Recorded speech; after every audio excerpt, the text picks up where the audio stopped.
any political party that has money to organize direct primary.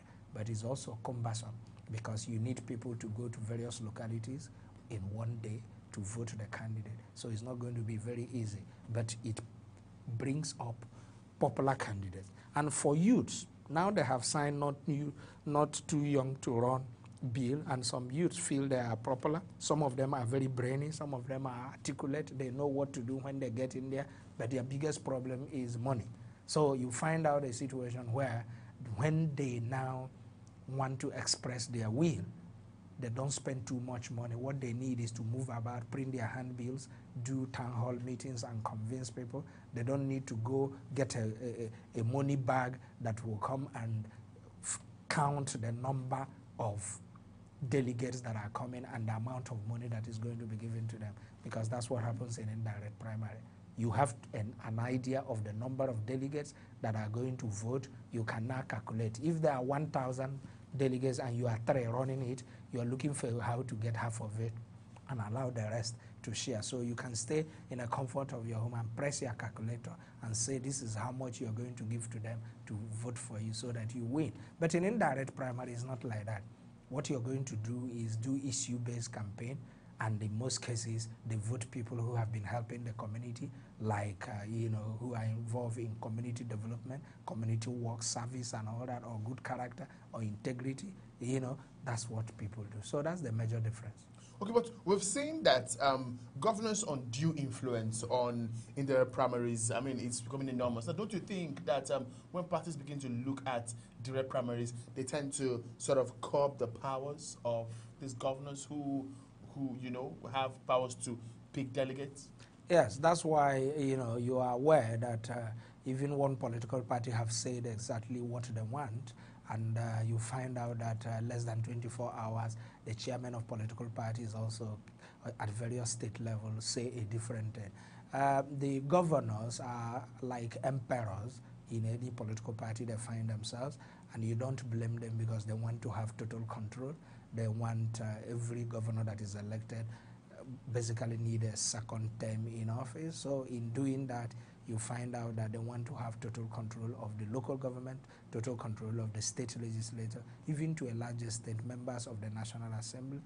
And when they disagree, there's frictions at the state level. So the governors, most of them will prefer indirect primary that gives them an idea on how to, an opportunity to have their delegates come to decide the fate of the people that want to run for election.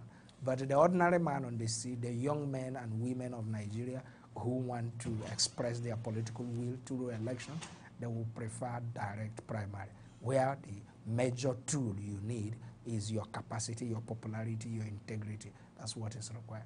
Okay, now let's talk about how these delegates are constituted, both on the state level, the ward level, the local government level.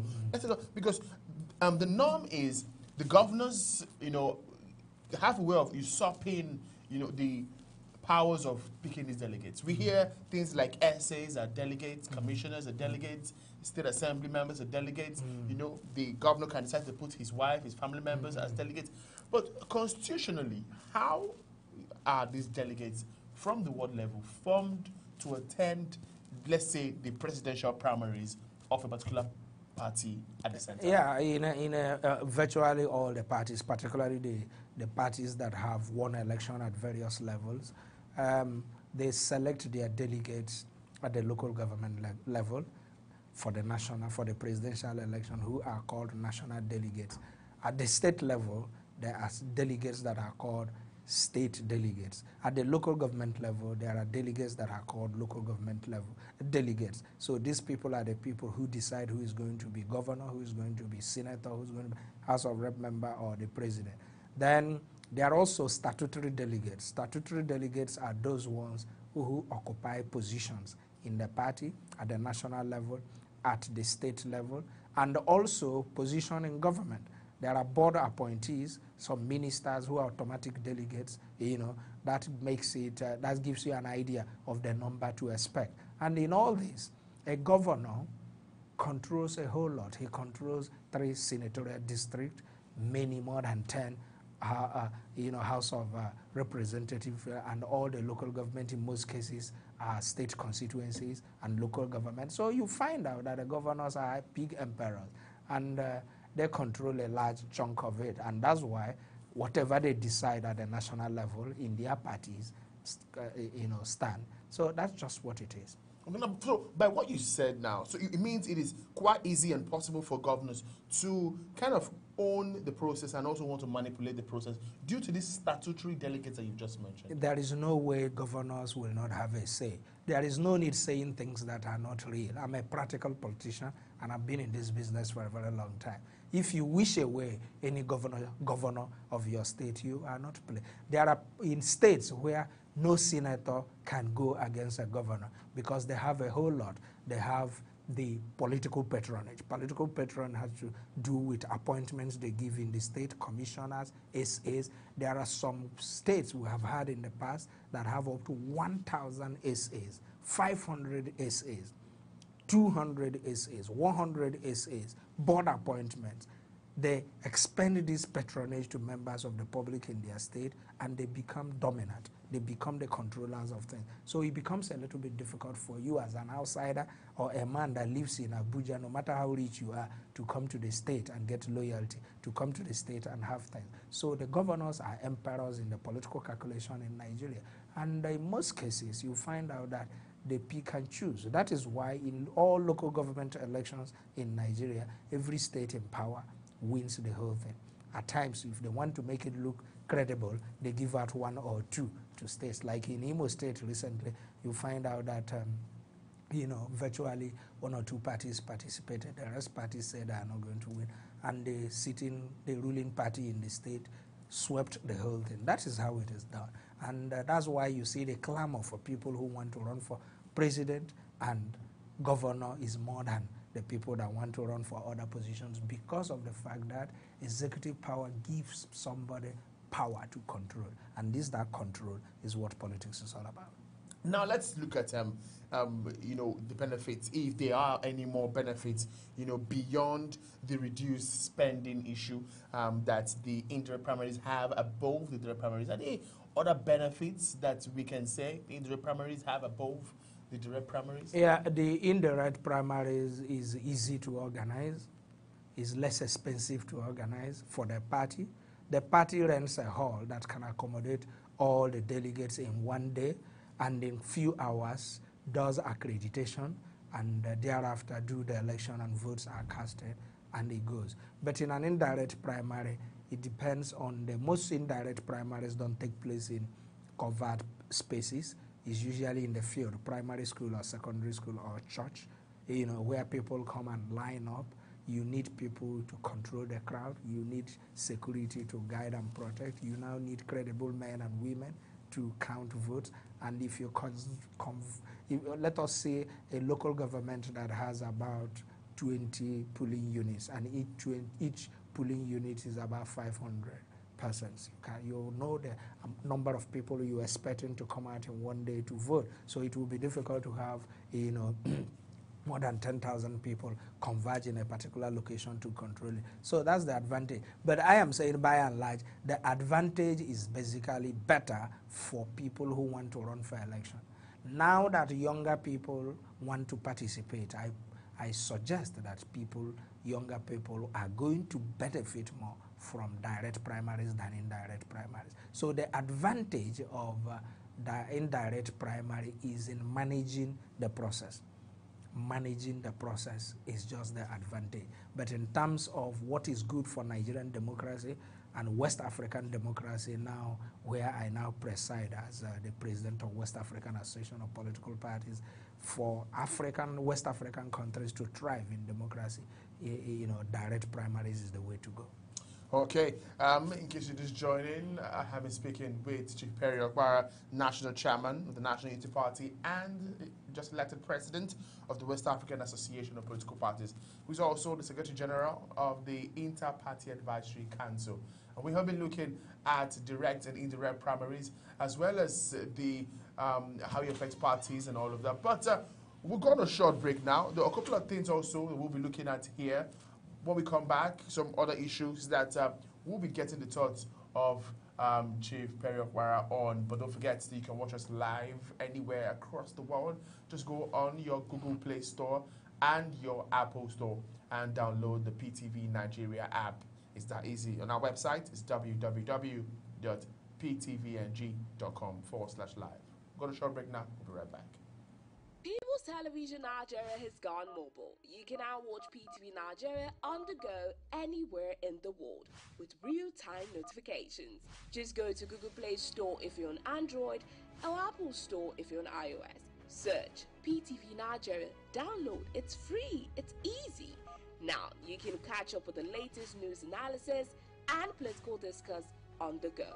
So stay connected with PTV, Nigeria's #1 online TV.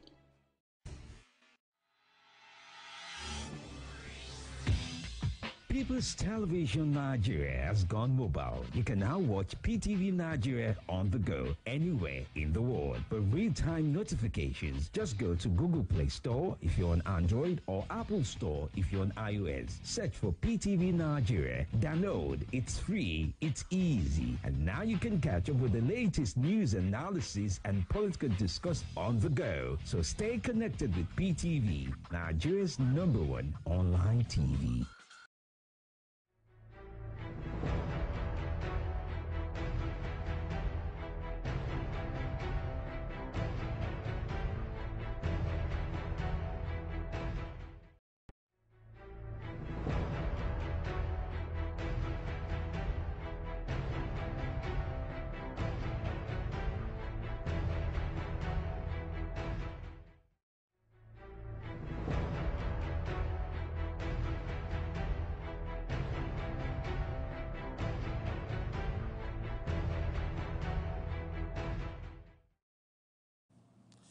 Okay, so welcome back now. I have here Chief Perry Okwara, who has been shedding light on the direct and indirect primaries. But away from that now, let's look at other happenings in the polity now. I mean, we hear just yesterday that the national leadership of the PDP has dissolved the Kano State chapter.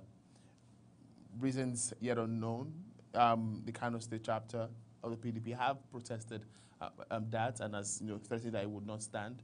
Don't also forget that the PDP also handed over the structure of PDP in Benue State to Governor Samuel Ortom.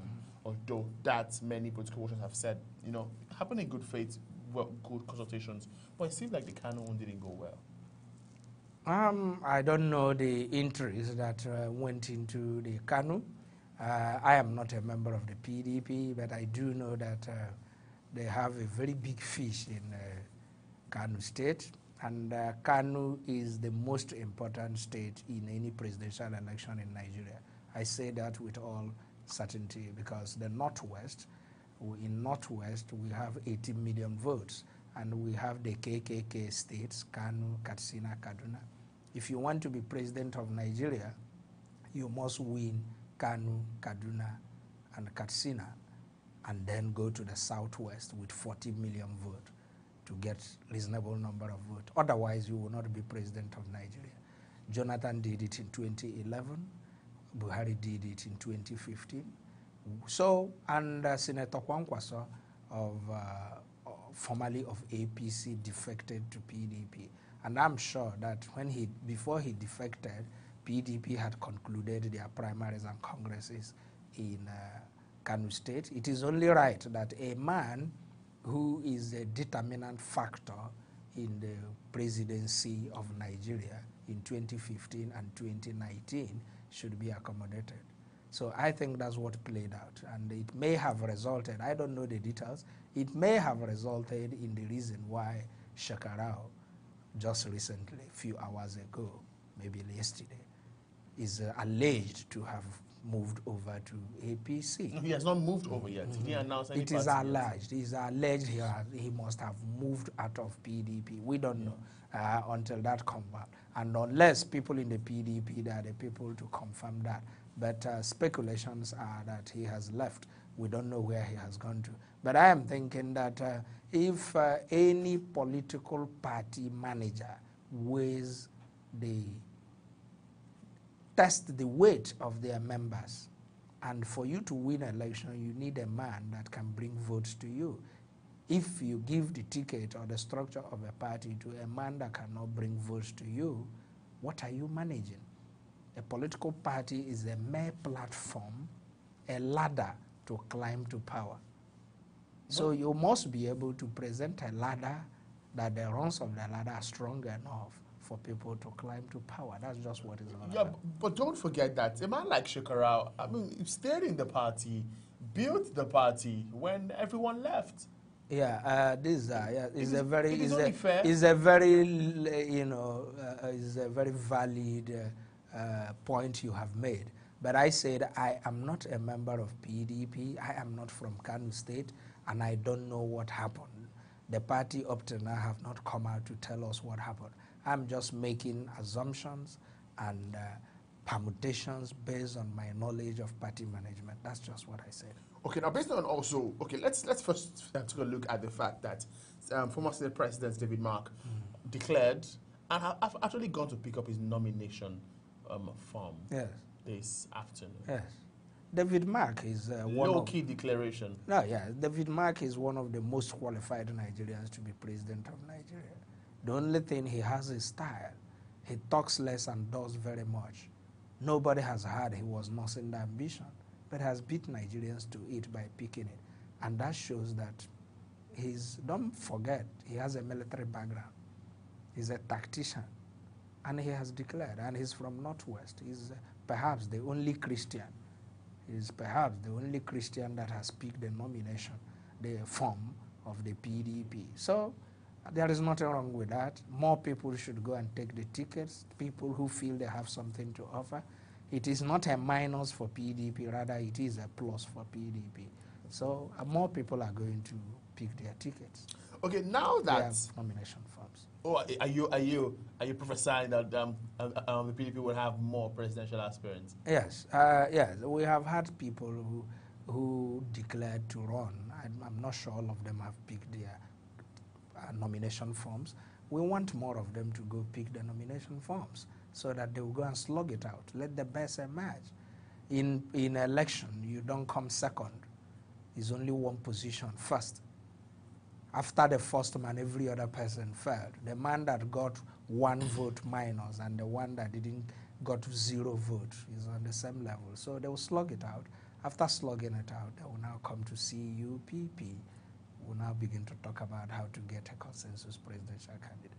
Okay, now let's also look at the aspect of party management now. Yes. As an experienced man in party management, how would you think the PDP should handle this array of aspirants that have picked tickets? Some have declared, like you said, some haven't picked, but a chunk have picked their tickets already. And it seems like the PDP, I mean, like you said, like many think the PDP should be in a dilemma right now. Many think the PDP should just, relax and enjoy the moment. No. For me, who is a chairman of a party, who have been in the management of political parties for a long time, I think the leadership of PDP will be smiling and very happy when many people come to your shop to buy goods. Means that your supermarket is a very good one. That's just what it shows. That's your take on that? Yes, that's my take. When people come to your shop to patronize you, it shows. If you're a television station and when it's news hour, everybody is tuning to your station, that station is a good one. Okay, now let's talk about the CUPP now. Yes. The CUPP, the last time we spoke, you said it's a coalition of united political parties. And the fact that you mentioned that these parties are at liberty to have their presidential candidates, but they will still come to the CUPP for this coalition to pick one who the coalition, after much interrogation and scrutiny, has the clout to stand against the ruling APC. Yes. Now we hear that the SDP has just got somebody knocking on their door to pick up the presidential nomination form, the person of Donald Duke. What's your take on that? Yeah, that is a welcome development. I know that at the last count, SDP has more than 4 presidential aspirants. Picked forms already? No. At the last count, they declared. had, yes, who are interested in becoming presidential candidate of SDP, and they're all encouraged. Donald Duke has picked, others are going to pick, they will go for a primary, and they will present a presidential candidate, and they are part of CUPP. In the CUPP, we signed a memorandum of understanding that we are going to produce a consensus candidate for only the presidential election. We did not discuss the state, we did not discuss the National Assembly. Only presidential election in 2019, we are going to support only one man. But we did not say that political parties should not conduct their primaries. For now, I'm the interim chairman of the Strategy and Planning Committee of CUPP, and we just finished a meeting where we are looking at the chances and the possibilities to have a hitch-free consensus candidate, a man who can win election in 2019. And part of our resolution is that every party should be encouraged to do their primary before 7th of October. Because INEC has given us deadline that you must do your primary before 12 midnight, 7th of October. So before 12 midnight, 7th October, we believe that the large number of participating political parties in CUPP must have finished their primaries. And when they do that, they will now come back and do CUPP primaries. Now, yes, apart from SDP SDP and the PDP in CUPP, is there any other party that might be having a presidential aspirant anytime soon that is a member of the CUPP? Some have emerged already. NAIP, National Interest Party, has done their primaries, and a woman emerged as a presidential candidate. And all the parties I know have written to INEC telling them when they are going to do theirs. And all of them are going to, some of them that want to do will do theirs and produce presidential candidate. And when we now conclude, everybody will now come on that CUPP platform to now do our own primary. To and now all select. of this must be done on or before the 7th? No. The one that will be done before 7th of October is all registered political parties who are members of CUPP will do their primaries. Then we are hoping that before the end of first week of November, CUPP will now do our own presidential primary. For all the presidential candidates that have emerged, we'll now choose one person and start selling the person to Nigerians. Before you go, how does the CUPP intend to put these people together? I mean, those who would not be picked now, because, I mean, you're likely to have at least 5 to 6, or 7 or more, ticket holders now, because they must have done their primaries and they have their party tickets. The number you are calling is very small. Oh, wow. We are for now about 40, and INEC has registered another 23 political parties, making more numbers. Have these ones come under CUPP? More numbers from these 23 registered their parties because they are not happy with what is happening in Nigeria so far. That's why more than 130 something political associations applied for registration, and meanwhile close to 50 have been registered, or 45 have been registered. You have 91, so you're 91 in total. total. Registered? Are they coming to CUPP? Is that what you're saying? Large number, about 90% of. So your number is likely to increase from 40 above? Yes, we are going to surpass 50. And you're likely to see a huge number of presidential ticket holders by my predictions, come to CUPP. By my predictions, we are going to have minimum of 30. Now, and you're picking only one for this coalition. Yes. How does the party intend? Because the CUPP may just be another I'm not saying PDP, but may just find themselves in another situation as the PDP. How does the CUPP intend to manage this other? Let's assume you have 30 now. Yes. And the consensus, the strategy, the research and everything picks one person. How does CUPP intend to manage this other 29 so as they don't fall out of the coalition? No, we are going to manage it. It's our job. The strategy and planning committee, of which I am acting as the chairman, is going to handle that. We're going to profile solutions to such problems because of our depth of experience and what has happened. But let me tell you, there is no way you do politics, even if people are going to fall in line. And one thing about defection, he goes out to go and form his own church, the church will not be empty. He will go with some members that believe in him, while the rest will stay put in the place. So even if one or two decide to go elsewhere or to continue with ambition, I assure Nigerians that CUPP is going to present a candidate that will have Nigeria, because unity of Nigeria is key to us, that will have Nigeria as his constituency. We don't want a man that will want to see himself as a Christian or a Muslim or an Hausa or a Yoruba. We want a man that will see himself as a Nigerian. That's the way to go. Thank you very much for coming on the conversation, Chief Perry Okpara. If you just join in, I have been speaking with Chief Perry Okpara, who is the national chairman of the National Unity Party and also the president of the West African Association of Political Parties, as well as the Secretary General of the Inter-Party Advisory Council, IPAC. And it's been an amazing time speaking with him here on the conversation. Thank you very much once again for coming. That's as much we can take. My name is Daniel Nwaboso, Keep on People's Television. The news at 8 is next.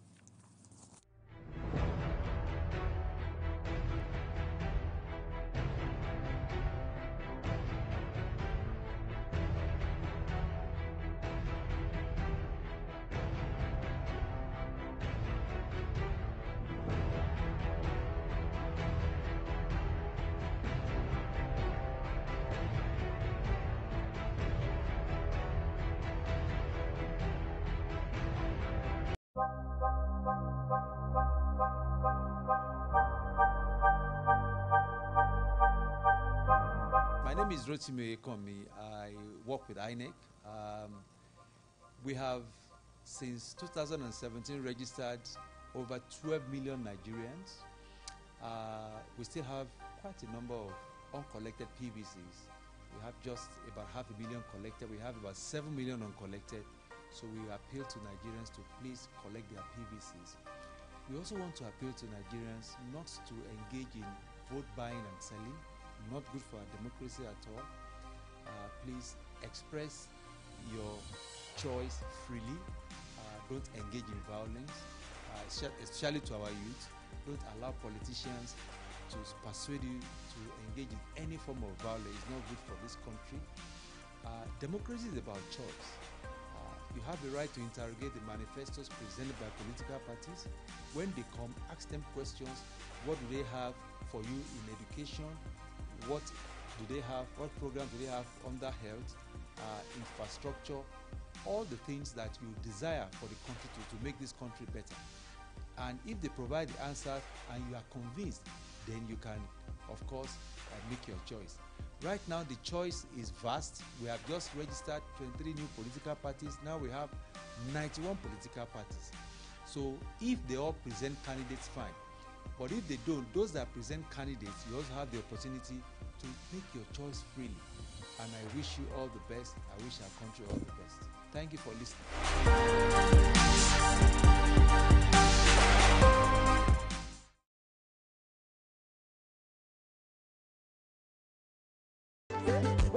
Ours is a country of vast tropical and equatorial woodlands, with arid deserts to extensive savanna grasslands, expansive mountains, immense rivers,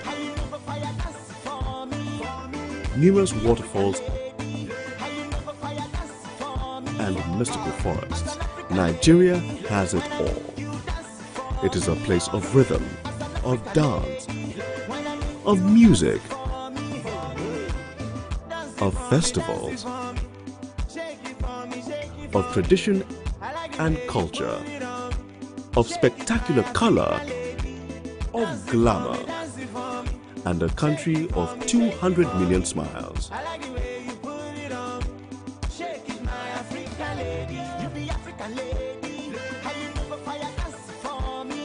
And home to a unique people of incomparable passion. A country blessed with breathtaking landscapes.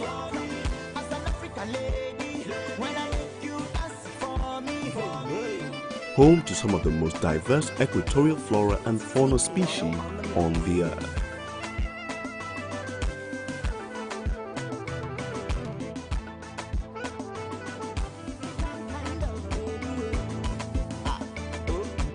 She carry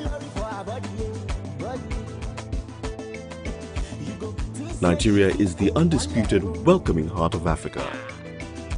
We have 521 unique ethno-linguistic groups. The world's newest and organic language, Pidgin, the world's oldest structural sign language, Hausa Sign Language. In addition to the world's oldest continuous market, the 600-year-old Kurmi market, which is situated within the ancient northern city of Kano, where 1,000-year-old city walls can still be found intact to this day. Nigeria has unique and ancient cultures, traditions and customs, and is steeped in spirituality, with as many Muslims as Christians. We also boast the world's oldest systematic religious philosophical system in Ifa, also known as Afa, and practiced as Santeria, Candomblé, Palo, Ubanda, and Voodoo, and in various countries around the world.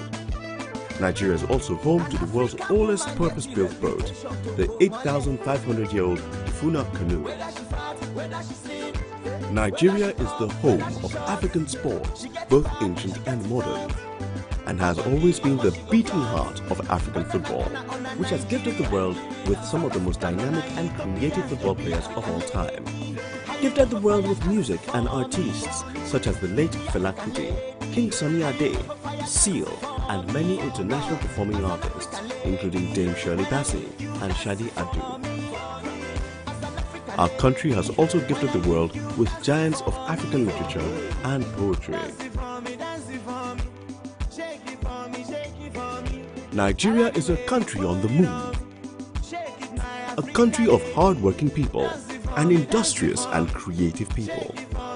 Our film industry, known as Nollywood, produces more movies in one day than Hollywood produces in 2 weeks, and is the place of thousands of stars and of millions of wonderfully welcoming, warm people.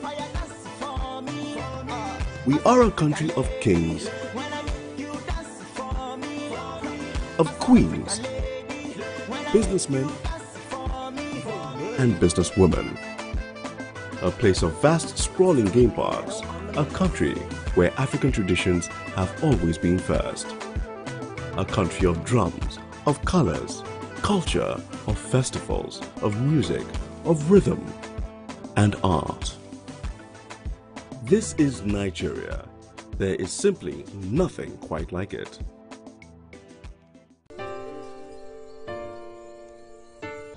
Plastic bags.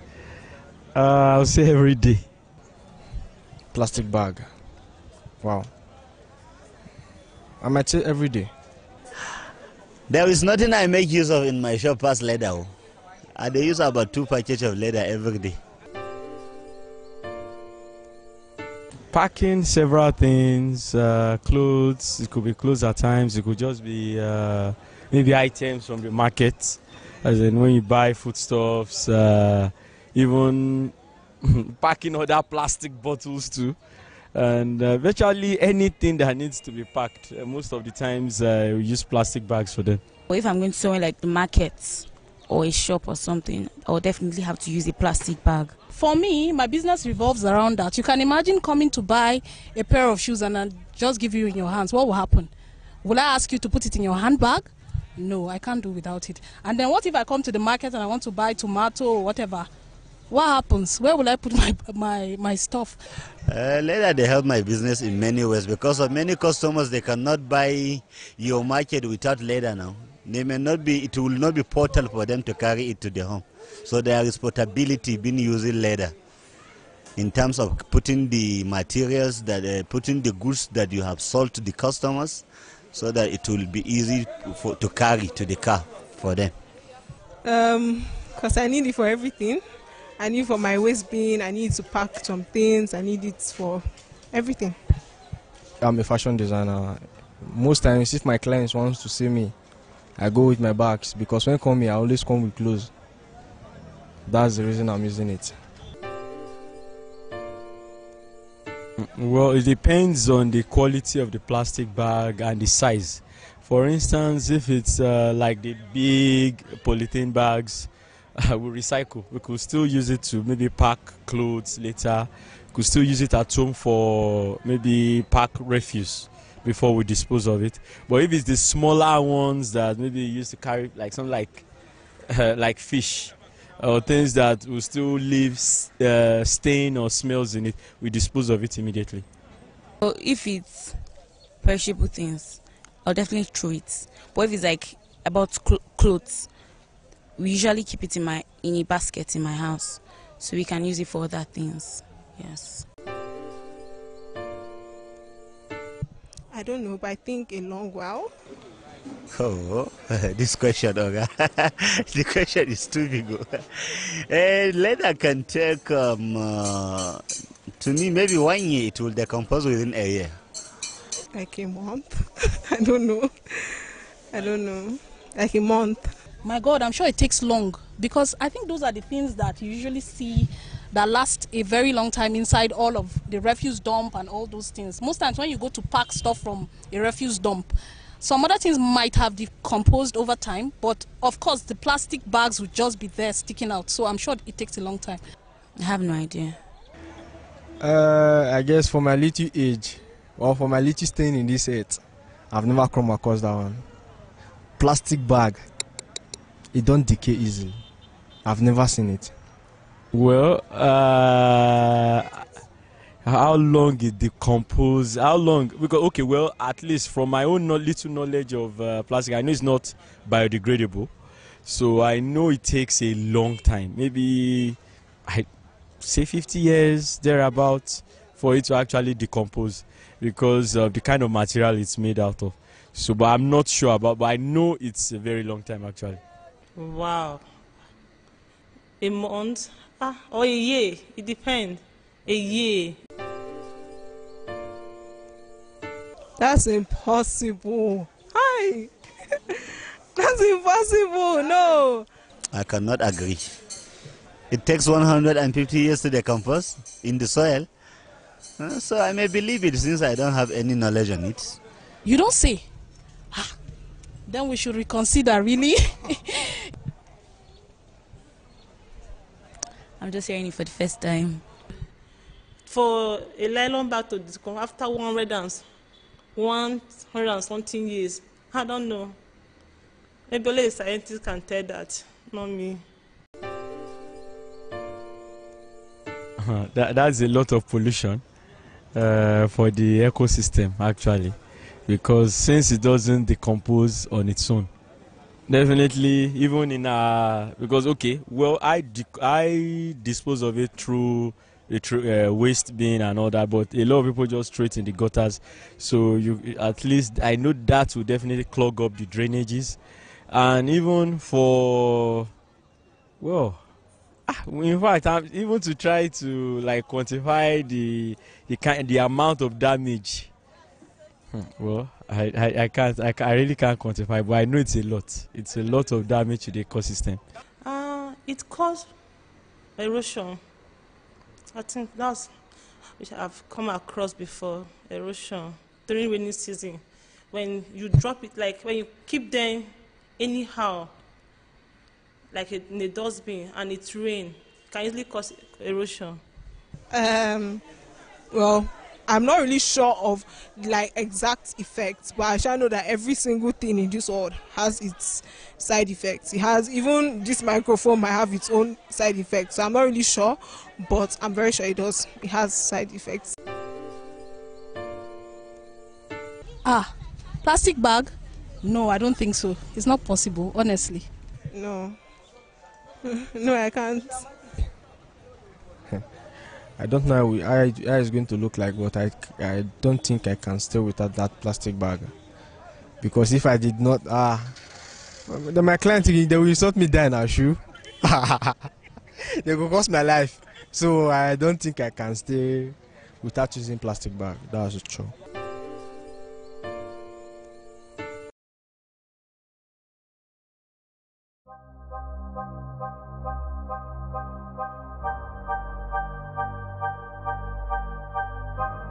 Hi, my name is Dr. Tracy O'Connor, and I'm from Roswell Park Cancer Institute in Buffalo, New York. Breast cancer is essentially a disorder of cell growth that can happen in either the ducts or the lobules of the breast. Essentially, cells in the breast begin to grow in an uncontrolled fashion, ultimately gaining the ability to spread throughout the body. It's important that women notice any changes in their breast because these cancers can be very readily treatable if they're picked up early. The major symptom of breast cancer is generally a painless lump in the breast, although some women do have pain when they notice a lump. There can also be changes in the skin, either puckering or dimpling, redness of the skin, and sometimes a nipple discharge. In this environment, often women will have deformity of the breast as the cancer progresses. Unfortunately, breast cancers can spread to other sites like the bone, liver, lung, and cause symptoms including pain. When a cancer spreads to other sites, when it's a very late stage cancer, what we call a stage 4 cancer, it's no longer able to be cured, although it can still be treated or tried to be managed. So it's just really important that women are diagnosed early with the first notice of a change in the breast, that they report that to their physician, because at that stage they are highly curable. All cancers are diseases of aging. So as we as human beings get better at managing other diseases that used to cause our mortality, our cancer incidence is increasing. In the US, it's been increasing pretty rapidly as human beings age. As we get older, we accumulate many more exposures to things that ultimately can cause cell changes and cause cancers to occur. The major cause of breast cancer, the major risk factor for breast cancer is aging. But there are other things that are important. A family history can increase a woman's risk of breast cancer. If she's overweight after menopause, that can increase her risk of breast cancer. Many of the changes that happen as women advance in society are associated with an increased breast cancer as we adopt a more Western style of life. Things like having fewer children, being younger at the time you get your first period, being older at the time that you go through menopause. So putting all of these together, a woman can help with her physician determine what her risk is. Ideally, women will begin having mammograms between the age of 40 and 45, and we generally recommend that they do this once a year. But another really good screening test, if mammography is not available or is not able to be afforded, is for a woman to check her breasts once a month and to report any changes promptly to her physician. In the United States, even in a high screening environment, 40% of breast cancers are diagnosed by women noticing a lump in their own breast. It is not contagious. So breast cancer cannot be transmitted from one person to another. Some cancers do have the ability to be started by a virus. We've been talking a lot on this trip about the human papillomavirus, or HPV. This is a virus that's associated with both head and neck cancer and cervical cancer.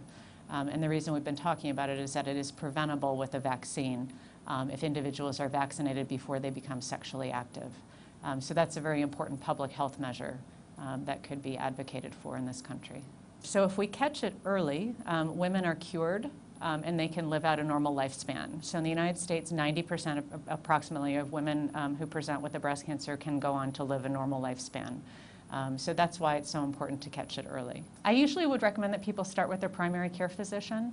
Until a woman is actually diagnosed with a cancer, she does not need to see an oncologist. So following up with her primary care physician or obstetrician gynecologist would probably be a good option. So it feels to me from talking to women in Nigeria, there's a great deal of fear and stigma surrounding a cancer diagnosis. And I would encourage women to take control of the situation, to recognize that breast cancer is highly curable if it's caught early and treated by the right professionals, to check their breasts regularly and really to pursue cancer screening with mammograms once a year so that they can be diagnosed early, be treated, and go on to live a long and fruitful life. I think that the knowledge in Nigeria is actually very good. There's a lot of breast cancer here, and physicians certainly know how to treat it. The major barriers are the fact that many women have difficulty affording care. Sometimes care is unavailable, such as radiotherapy or access to chemotherapy agents. And there's a great deal of delayed presentation. So rather than presenting with a very early, very curable breast cancer in Nigeria, many women delay seeking treatment, either because they can't afford it or they're frightened. And when you delay treatment, that's when your outcome is not as good. So it's not as if the physicians here lack any skills or knowledge. It's that the system is working against them while they're trying to take care of their patients. It seems like the general level of knowledge and awareness is quite low in Nigeria among the population. So I think education is really key to get the word out that there is screening available for cancer, that it is not a death sentence, that with proper treatment and early diagnosis, this is a curable problem for people. and to support cancer patients rather than stigmatize the disease.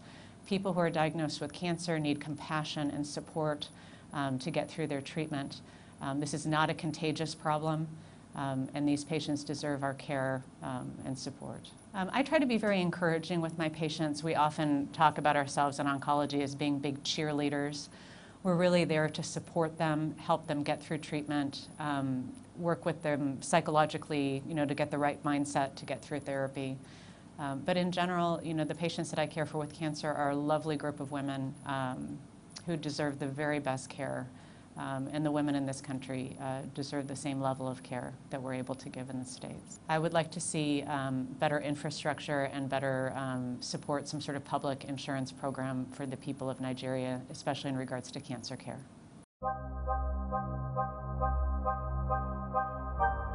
My name is Dr. Tracy O'Connor. I'm a breast cancer doctor from Roswell Park Cancer Institute in Buffalo, New York, and I'm here to encourage you to get your health information from People's Television.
The recent China-Africa Summit has been a latest news in our polity of late now. Joining me this week on Inside Story to talk about the China-Africa trade relations is Emmanuel Oyomohai. You're welcome. Thank you very much. Now, the China-Africa Summit now, some have said is a win-win for both countries, while some are of the opinion that it's a win-lose based on Nigeria, China. If we open it that much, the Chinese investors might just come and dump all their products here in Nigeria. But then again, moving on now, let's talk about China and Africa. They just concluded two-day summit with China and African countries. How important do you think this face-to-face session is? Well, initially, there used to be a servant-master relationship. That's what many people thought, servant-master relationship between China, especially with the fact that China had so much money and Africa was in need of these funds, and China was dumping a lot of money here, but they were also using the opportunity.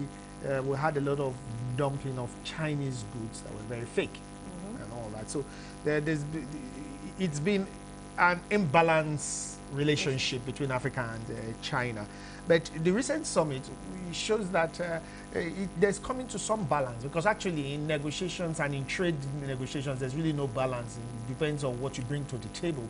I believe that the relationship is getting smoother. With 53 heads of states attending the China-Africa Summit and even the UN Secretary General, it's a very, very good step by both continents. China, well, I call China a continent with almost how many, billions of people.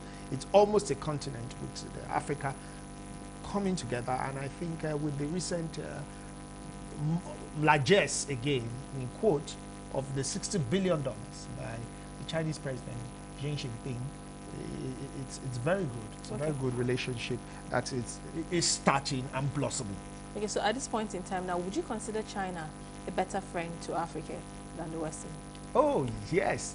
That's another angle to the matter. Definitely, there has been a scramble for Africa. Yes. There has been a scramble for Africa, and China has shown that as the second largest economy, it is doing well. I remember that China and the US are having a trade war, and of course, the US has been, in the recent years, since Donald Trump, been quite not very friendly with Africa, and China is making use of the opportunity. But Europe is not leaving all guards down, and that's why you see last week, within a span of 3 days, you had the UK Prime Minister and the German Chancellor visiting Nigeria, because Nigeria is the largest economy in Africa, largest market in Africa, one of the most important trading partners for the West in Africa. And so Nigeria is very, very important. But whether China is a better friend or not, I would say time will tell. Okay. Because the relationship is just blossoming. Just like President Muhammadu Buhari said quite recently, he says they have had a strategic partnership with China. But right now they want a comprehensive partnership. So we'll see how this comprehensive partnership, and with this China bringing in money into Africa, will play out in the years to come. But we must say that Africa has really benefited from China in recent years. If you go to Ethiopia, I was in Ethiopia some years ago, about a year or 2 years ago, and I saw their rail system. The rail system was built by Chinese. In fact, in Ethiopia, in Addis Ababa to be precise, they have a Chinese club. A Chinese club where workers who come in from China, come in to have their social time. That's how important China is to them. But you see, I want to see more relationship, more of a balanced relationship with Africa. Like during this summit, Ghana signed an MOU with China to come and build a truck plant where 1,500 trucks will be built within the first 1 year. I mean, those are the kind of relationships I want, where they come and build, because whether we like it or not, China has human resource. Sure. Africa has a lot of human resource. So they're not looking for human resource. They are looking to have where their goods can come in and they can do trade. But we should be able to make use, because like I said, there is never a balanced trade. If you and I come to the table to make trade, to do trade, whether it is balanced or not depends on the way you negotiate and the way I negotiate. So Africa should be going to China and making them bring, because we do not have the resources, they should bring this money to build manufacturing plants, to build plants that will bring in money, that we can say there is a multiplier effect, not just a matter of trade, of exchange of goods. Okay. Now, you spoke about the scramble for Africa or Yes. Nigeria now.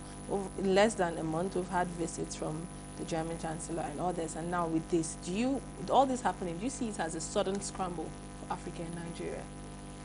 I don't know whether it's a sudden scramble. I just see that within the Muhammadu Buhari administration, there has been a blossoming relationship between Nigeria and China.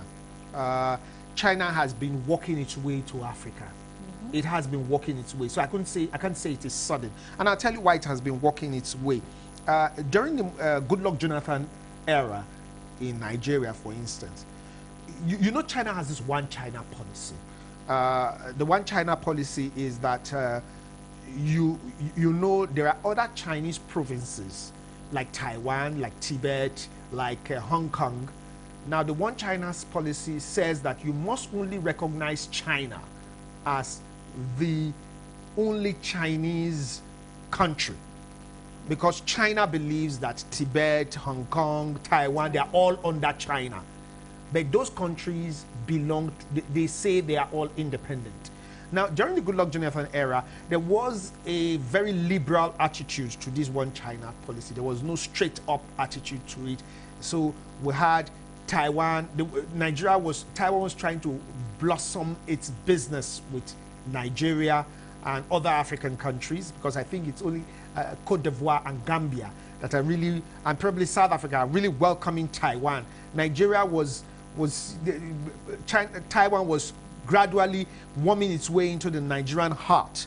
But when Muhammadu Buhari came in, he came with a stance, and probably he saw the help that, which is why I can boldly say that China, during the Goodluck Jonathan era, was very slippery and lackadaisical in its aid towards Nigeria, in giving aid loans, because Nigeria had not embraced fully its one China policy.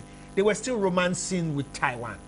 Taiwan had an office in Abuja, and it was just a matter of time before that office blossomed. It was called a trade mission, but it was just a matter of time before that office blossomed to a full-fledged embassy. Taiwan was able to sponsor some Nigerians, had scholarship programs for some Nigerians. I know people and have relations even too who benefited from such scholarship programs. But when the Muhammadu Buhari administration came in and saw that they needed a lot of help, especially when there was a dearth of resources, there was no money to work, and they needed loans, and so they went scamping for loans. They went to AFDB, went to the World Bank, and went to China. And so, with China, China gave them the condition: you have to make sure this our one China policy stands. So stop romancing with Taiwan. And within weeks, Taiwan was told to vacate Abuja, told to go to the trade mission in Lagos and set up their trade mission in Lagos, and a lot of other things happened. And so you can see that it wasn't just a sudden scramble. Okay. And so from that point, China was sure. And you can see Nigeria embracing now more of that one China policy, with the president saying we don't want a strategic partnership again, we want a comprehensive partnership. With a comprehensive partnership means in fact, Taiwan shouldn't even be in this country, because you don't have any right to trade with Taiwan as an entity. So you can see that it was not necessarily a scramble. Yes, the fight to get Africa may be more now, especially because of his trade wars with the United States, because they will want to show. Don't forget that if China is able to have a smooth relationship and a blossoming relationship with Africa, there is a possibility that Chinese, of course, China's Chinese economy will become the largest economy in the world. They are currently the second largest, next to the United States of America. There is a possibility that that Chinese economy will blossom and become the largest economy in the world. And of course, you know that the world currency is the dollar. Some countries, like in Africa, South Africa, and Nigeria, have just begun to embrace the yuan. And so there's a possibility that the dollar can be overtaken in the world market by the yuan as the major world currency. So it's a lot of it's not just a matter of a struggle for economic power. It's a struggle for trade power and a struggle for political power. Okay. World and global economic and political power. Okay, now let's talk about the loans now. Yeah. Now, the China loans is against that of development agencies now. How does these loans differ from that of the World Bank? How do these loans differ? Well, I know that the China loan, 20 billion of that China loan is supposed to come in as credit. 15 billion is supposed to come in as with several conditions, and there's 5 billion for debt servicing and all that. So the 60 billion has different components with it. So how is it different? Well, maybe the World Bank is a development body, is a development bank, and the World Bank have more the years of tenure of loans are usually longer, and the interests let me not be very specific. I don't know. It depends on the loans. You cannot say you compare two loans together, except there are bases for comparison. But it depends on the loans. You cannot say that like this $328 million that was given to Nigeria for the ICT infrastructure backbone. You cannot compare it probably with a $500 million naira dollar loan that is given to build, to help probably the agriculture infrastructure in Nigeria, maybe through the Fadama processes and all that. So you cannot compare two loans together, but those kind of two loans together. Like the truth about it is that China, for Nigeria to be able to go and negotiate a loan, like I say, you have to look at, when you come to a table to negotiate a process, it depends on what you bring to the table. I don't know what is I don't know what the details of this $328 million. But don't forget that this is not the first loan we are taking for.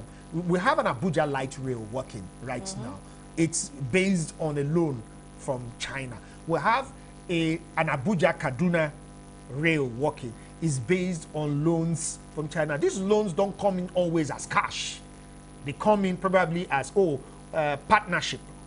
A partnership between Nigeria and it's okay, we do this and you do that. Okay, we are able to recoup our money within this period of time and all that. That's where probably the World Bank is different from China. China is more where China comes in. It's in a more active sense, like in the railway system. Like you know that the light rail, which is the first in West Africa, I would say, in Abuja here, is being managed by the Chinese company, the CCECCC or something like that. And of course, there is an arrangement for China to recoup its funds for a period of time. The World Bank wouldn't do that kind of arrangement to say, oh, to recoup its funds. They will give you the money and you are going to pay within this certain point. They don't come, yes, they monitor, but they don't come and say, okay, we take the funds and you take this percentage and we are recouping. So that's basically, when you look at the World Bank and China, the way they give loans, that's basically what you'll be looking at. Okay, now let's talk about the $5 billion project. Now, so far the president has said in the last 3 years, yes, Nigeria has benefited to the level of $5 billion project. Now, how feasible or important are these projects to our economy? Very feasible and very important. The way you are talking of the $5 billion, I've just mentioned some of them. The Abuja Light Rail is part of it. The Abuja Kaduna Railway, which was, these are probably funds that, yes, they will say they started during the Jonathan era, but I've told you why China may have backpedaled during the Jonathan era. But I also want you to know that these things didn't come in necessarily as money or cash per se. But when you quantify them, at the end of the day, you need to quantify them and say, okay, this is worth what we have gotten. So I believe that by the time they are broken down, but we can see some of them, we can see the tangibility of some of them on ground. You can see the railways working. You can see the Lagos-Ibadan Expressway, Lagos-Ibadan Railway coming on stream very soon. Work is ongoing. So I do not think that they are just fizzle or just something of imagination. It's just for the government to say, okay, now we have said 5 billion naira. Of this 5 billion naira, this is what went to this, this is what went to this, and this is what went to this. And that is where the government managers, like I've said in many programs before, the government managers need to be on their toes. When a president comes and says, my government has benefited $5 billion from the Chinese, it is left for you not to leave Nigerians and for Nigerians to begin to think back when the president sent for approval to the National Assembly that want to take loan from China, or when the president signed an MOU want to take loan from China. No, you come out and say, from this $5 billion the president has said, this is where this thing has gone to. This is the breakdown. Then Nigerians will be able to judge. That is where a lot of the government, the government media managers are very lazy and lackadaisical in trying to, attack issues when they come up. Okay, now let's talk about the currency swap deal. Yes. Now, it's one of the high profile of the Nigerian-China relations. Now, how relevant do you think this deal is to the Nigerian economy? Oh, so relevant. You must know that China is one of, it's Nigeria's biggest trading partner. 22% of Nigeria's trade is done with China. That is, you can look at a whole country taking 22%, then the rest of the world taking the whole 78% of this thing. So it is so important. And you know that Nigeria's, I told you about the world currency, which is the dollar. Nigeria trades with the rest of the world in dollar. Now, if I go to China, or if I go to, yes, if I go to China, and before this deal, if I go to China and I want to do business in China, I want to buy goods in China, before I'm going to China, I'm changing my money to the dollar. And when I go to China and I want to buy the goods and they give me the cost in yuan, I will now change my money to yuan to pay. Or let's say they give me the cost in dollars. They have changed their yuan to dollars, which increases costs. Then I pay in dollars in a higher form. But so when you have a dollar to a yuan to a naira exchange, there are costs involved. So, but when you remove the middleman and have a yuan to a naira exchange, there is a reduction of costs. So, you can see how good it is for the businessman. But you see, just like the dollar, whether you like it or not, the fact that the dollar is a world currency and many Nigerians were doing a lot of importation and export, it was abused. In one,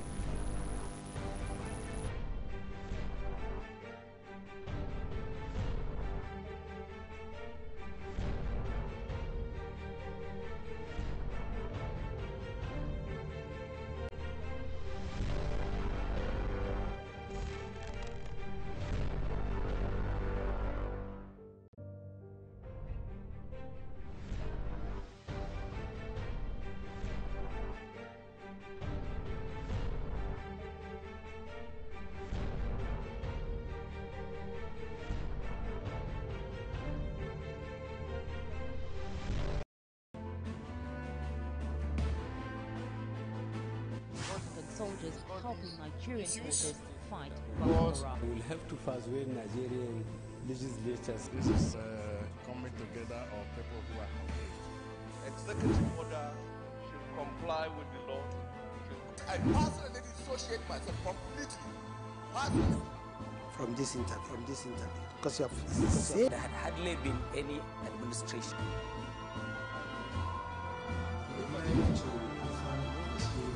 No religious body in Nigeria validate the claims by the INEC chairman. It is.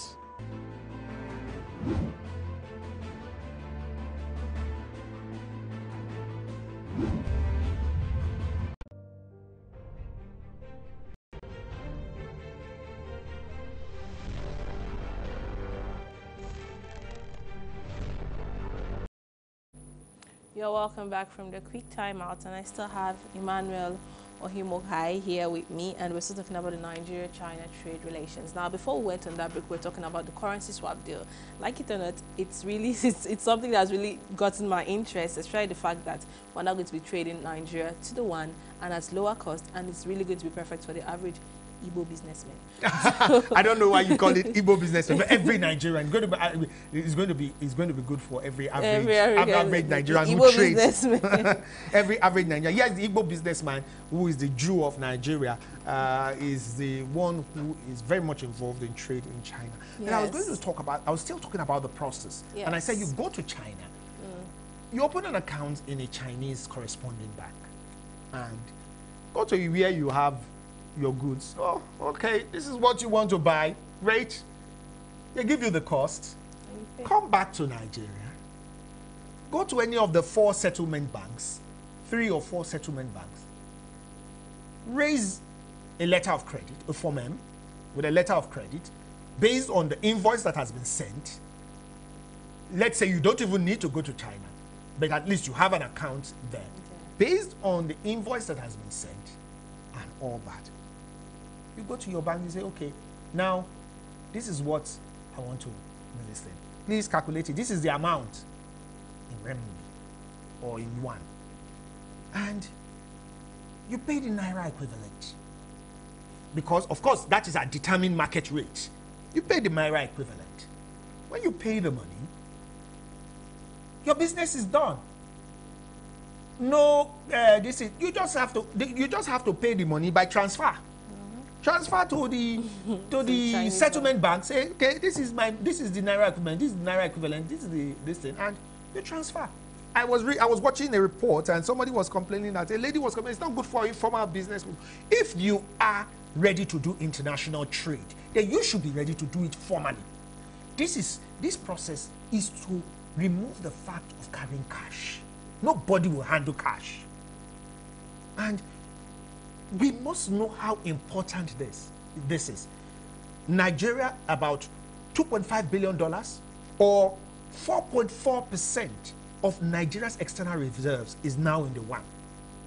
And this money, the CBN does bi-weekly auctions. The bi-weekly auctions are done by the settlement banks to determine the rates and all that. And of course, with the rates, you do your business, it's normal. Costs are lower. Then it reduces the pressure on the dollar. Remember that it's all a matter of demand and supply. When there is pressure or demand on the dollar, and the demand is more than the supply, then the prices of dollar against the Naira goes up. When there is less demand, imagine if there are less people who are importing or exporting, and there is less demand on that pressure on that dollar. So the supply can go around and the prices will begin to go down as much as possible. Yes, it's a 3-year deal. People are asking, what if this money finishes? There is an opportunity for the Central Bank of Nigeria to renew the deal with the People's Bank of China after the 3 years. There's an opportunity if the deal goes well. And I believe the thing will go well. But the good thing is that there will be a reduction in the prices between the dollar and the Naira. The exchange. If this continues and this succeeds, I don't see why the Naira shouldn't be 200 Naira to the dollar in the next 5 years. We'll look forward to seeing We'll look forward to it. Yes, We just pray that, Nigerians are manipulators. True. It's not good to talk bad about your country, but you shouldn't. You cannot ignore the fact that there are very wicked and evil people who are being manipulated by people who do not have the interest of the country at heart and are not necessarily Nigerians. This is where some international politicking comes into play. Because you get people, and most of them are usually influential Nigerians, are being used by international people, international countries, to try and subvert the country, the trade or country in Nigeria, or probably one against one government, and they say, okay, now we're going to use you to be able to subvert this so that people will not be able to praise this government, for instance, for this work well done. Okay, now let's talk about, still on the loans now. Former World Bank executive Obieze Kwesili, now recently on Twitter, recently expressed reservations over China loans. Now, is there any need for concerns? I don't know for what basis Obieze Kwesili is expressing reservations. She has to give the basis. You know what I've read on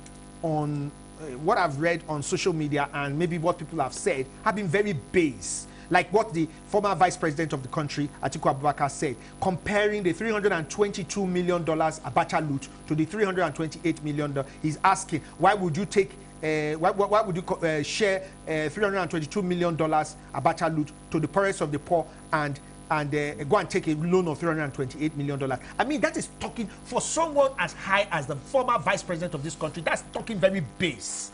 I mean, you should be talking. There should be an elevated way of speaking when you have come to an exalted position of the former vice president and you are even aspiring to be president of this country.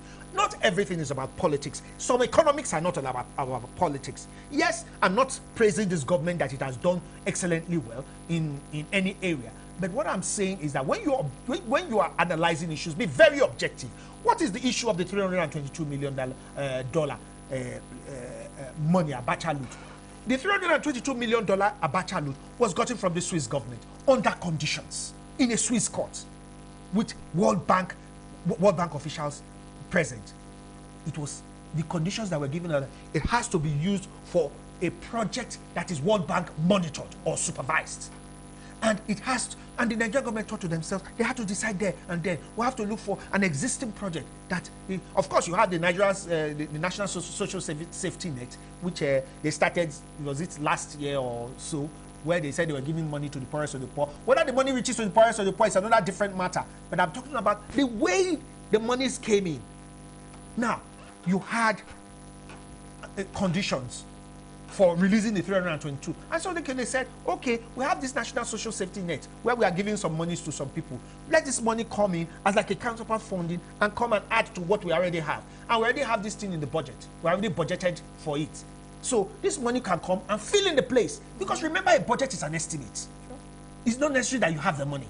So if you say you budgeted $500 million for this, and then you get $322 million, great. So you know that at least 70% of that money is covered. And so you do it. So people should be very, and some people say, what right? Why should they be sharing money to this thing? Whether they share it for political reasons is not my problem. Social safety or social, the fact that social investment is very important in a developing and very poor country. Remember, we have about 87 million Nigerians that are poor in this country. Very, very poor, according to the UN standards. And you have money you are sharing to old people. Well, I'm not judging whether they have done the work well. I'm judging the basis in which that one was the basis in which it was adjudged to have been done.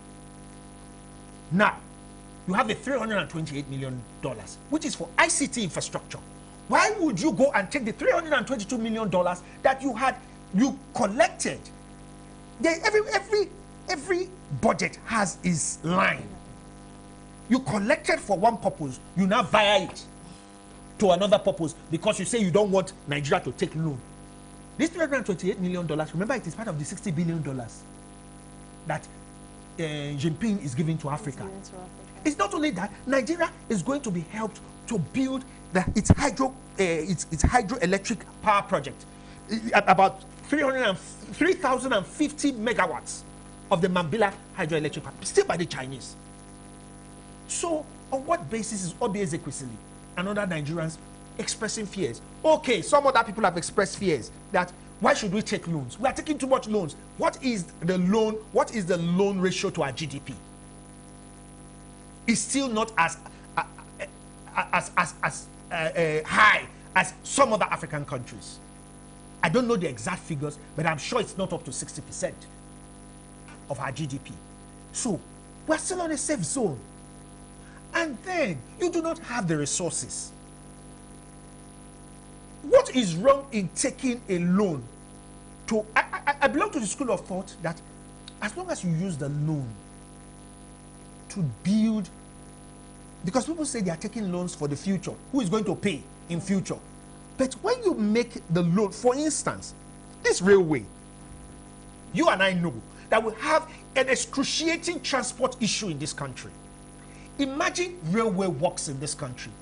Don't you think, or don't you know, if it is well implemented, that it will be, the profits will be so high as what the telecoms or the telcos are getting now.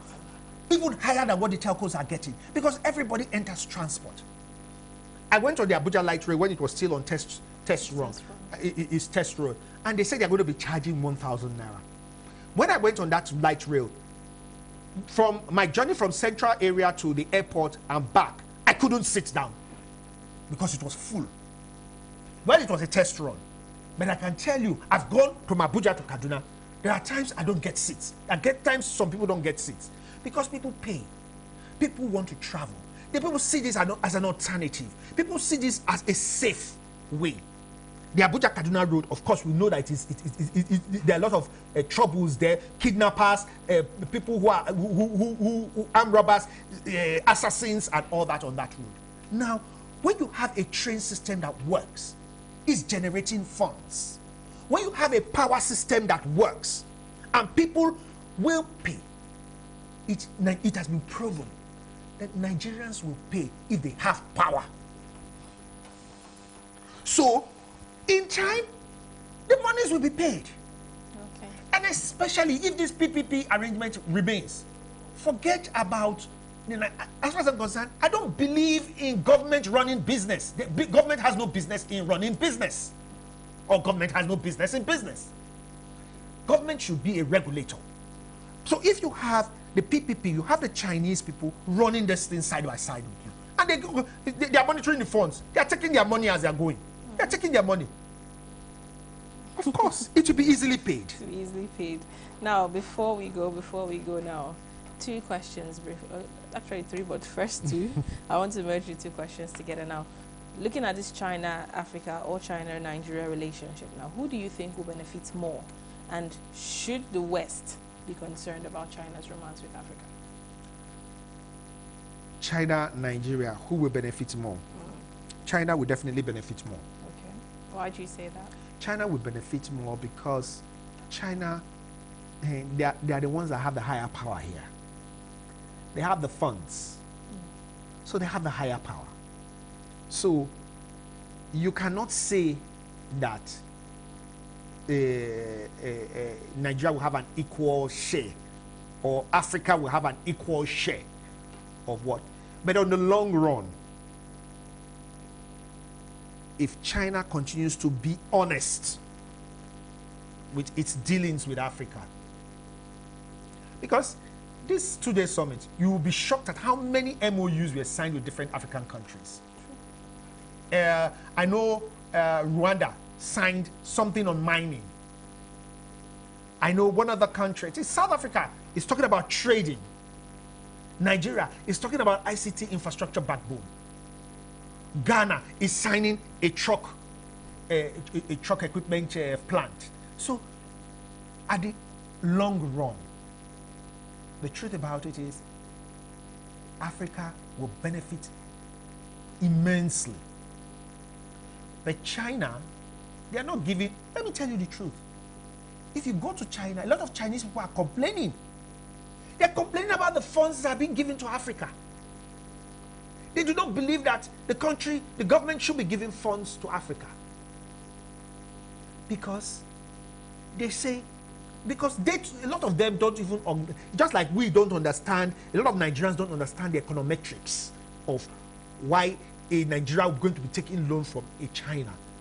Many Chinese don't understand the econometrics of why China will give loans to Africa and give so much large sums to Africa. So, China will benefit on the short run, but on the long run, if it is well managed, well implemented, sincere leaders, especially from Africa, Africa will benefit. So do you think the West should be concerned? Well, should the West be concerned?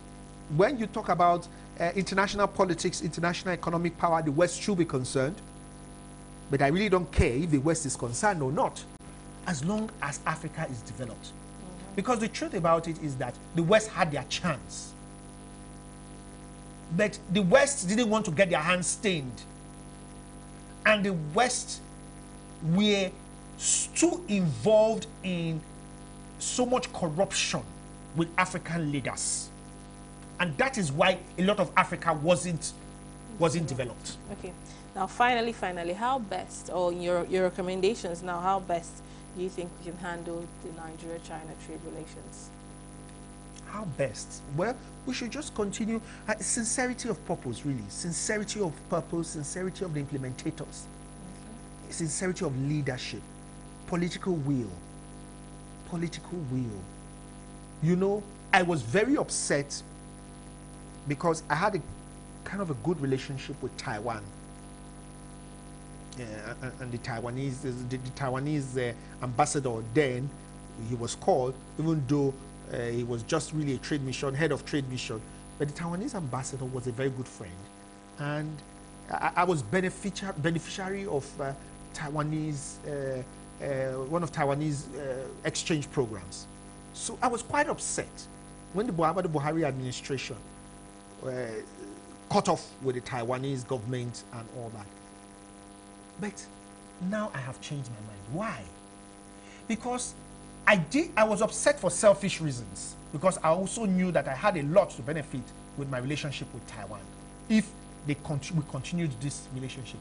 But then, if I was to put Nigeria's interest over my personal and selfish interests, then I will consider the fact that what is Taiwan's economic power compared to China? Okay. And I will say, I'm very happy that Muhammadu Buhari administration had the willpower, the political will to say no more to Taiwan. We are going with the one China policy. Okay. So sincerity of leaders, political will. In 2019, we have another elections coming up. Whether we like it or not, we cannot remove our politics from our economy or from our business or from our trade. We need to be able to, we need a government, even if this present administration is not going to come back, we need a government that will be sincere to look at these things on the table and not come with so many book knowledge. But look at what is on ground, look at the reality, and sincerely look at it in the future. Okay. How are we going to move on from here? Are we going to continue in this state? If we're going to tweak a lot of some things, let them tweak it to our favor. That is what will make our relationship with China a win-win situation, just like you started. All right, thank you very much for coming on this show, and we hope our relationship with China will end up with a win-win situation. Trust me, we're looking forward to having a better economy and more growth and development coming from China and the Western world probably in the future. But that's as much we can have you on Inside Story this week. I'm going to see you again same time, same station next week. Stay well.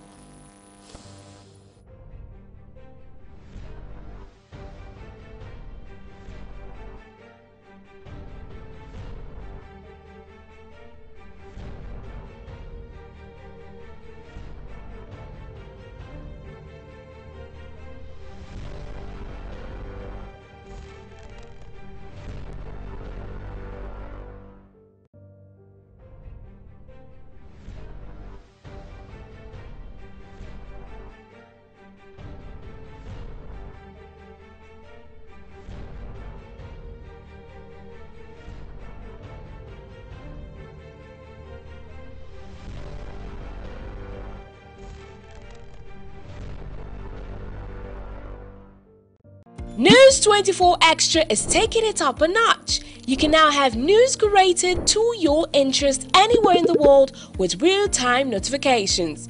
Just go to Google Play Store if you're on Android or Apple Store on iOS. Search News 24 Extra. Download, it's free, it's easy. Now you can catch up with the latest news in politics, entertainment, lifestyle, sports, and much more.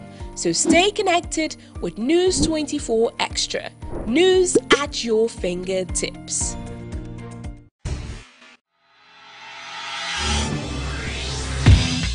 People's Television Nigeria has gone mobile. You can now watch PTV Nigeria on the go anywhere in the world. For real-time notifications, just go to Google Play Store if you're on Android or Apple Store if you're on iOS. Search for PTV Nigeria. Download. It's free. It's easy. And now you can catch up with the latest news analysis and political discourse on the go. So stay connected with PTV, Nigeria's #1 online TV.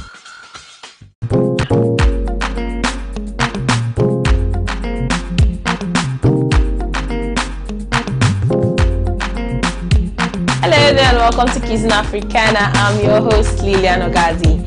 Now today I have an amazing chef and a very short, interesting meal.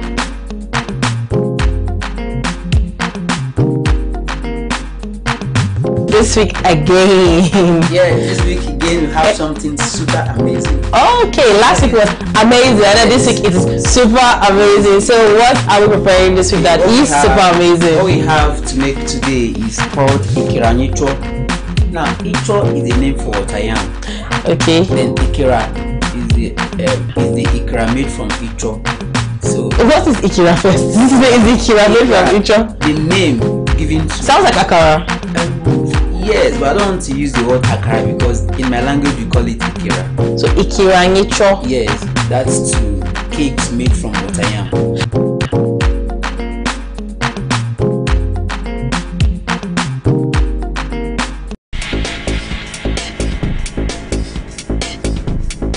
Hello viewers, welcome to this edition of the Darling Program Banking and You. I'm your regular host, Jerry Ojono. One of the reasons for the crowd in the banking hall have to do with the bulk of people who use the ATM. One of the banks happened to be one of our very own banks. Okay, they were doing that. They've been doing that for quite a while. You know, the level of education usually cannot be compared to education for those with current accounts. Yeah. Okay, so when you have the situation.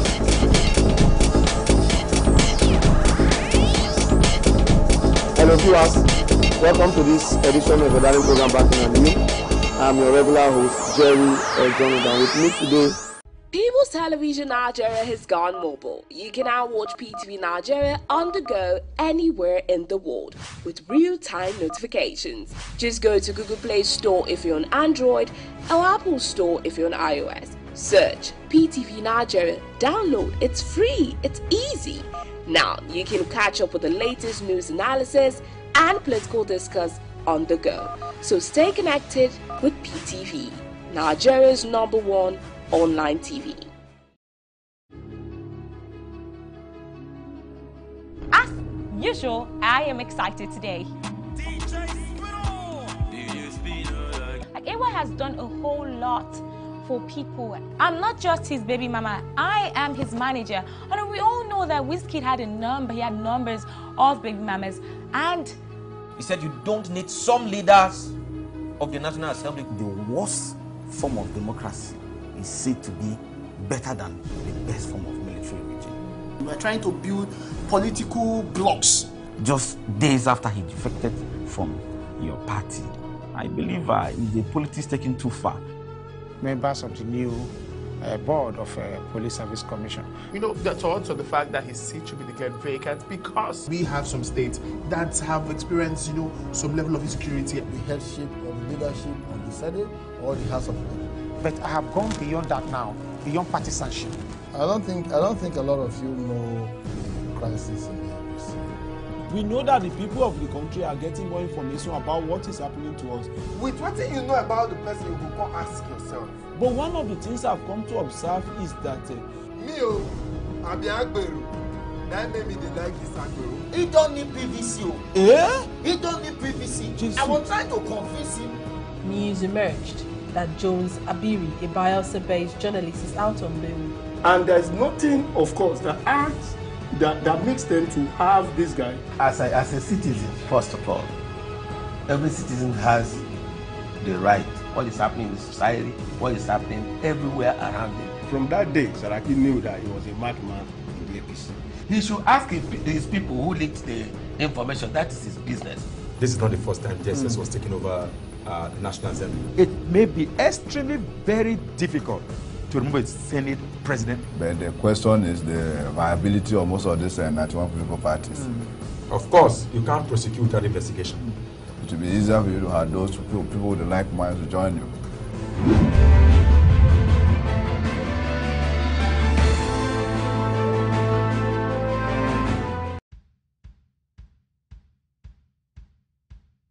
Thomas Sankara was born into a Catholic family.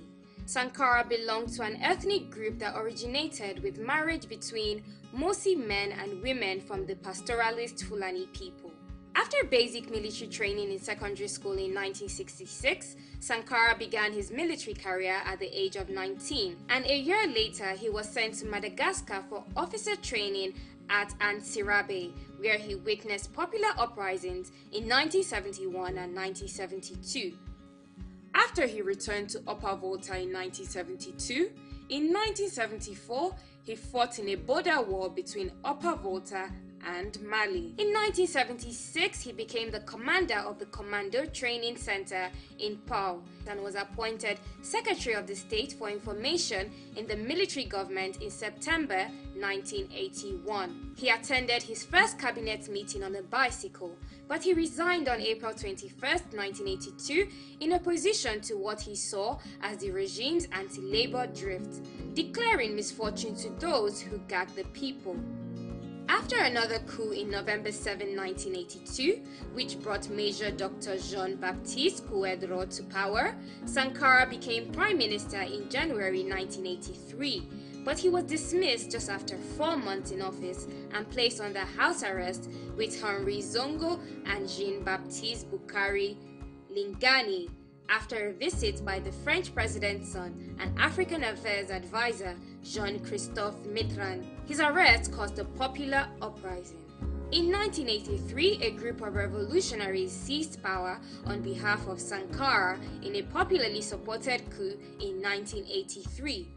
Aged just 33, Sankara became the president with the goal of promoting the well-being of the poorest people in the country by eliminating corruption and the dominance of the former French colonial power, among other things. He immediately launched one of the most ambitious programs for social, ecological, gender, and economic change ever attempted on the African continent. To symbolize this new autonomy and rebirth, he renamed the country from the French colonial Upper Volta to Burkina Faso, meaning land of the upright man.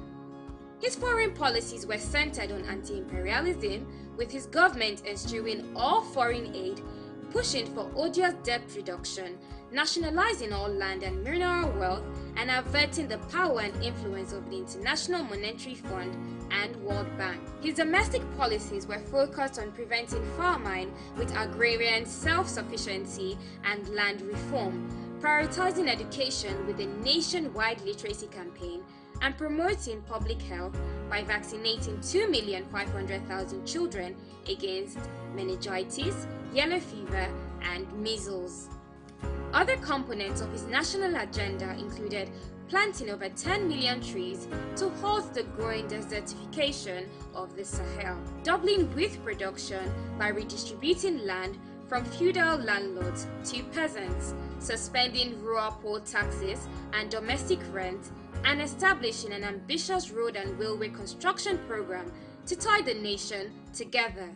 On the localized level, Sankara also called on every village to build a medical dispensary and had over 350 communities build schools with their own labor. Moreover, his commitment to women's rights led him to outlaw female genital mutilation, forced marriages, and polygamy, while appointing women to high governmental positions and encouraging them to work outside the home and stay in school, even if pregnant. In order to achieve this radical transformation of society, Sankara increasingly exerted authoritarian control over the nation.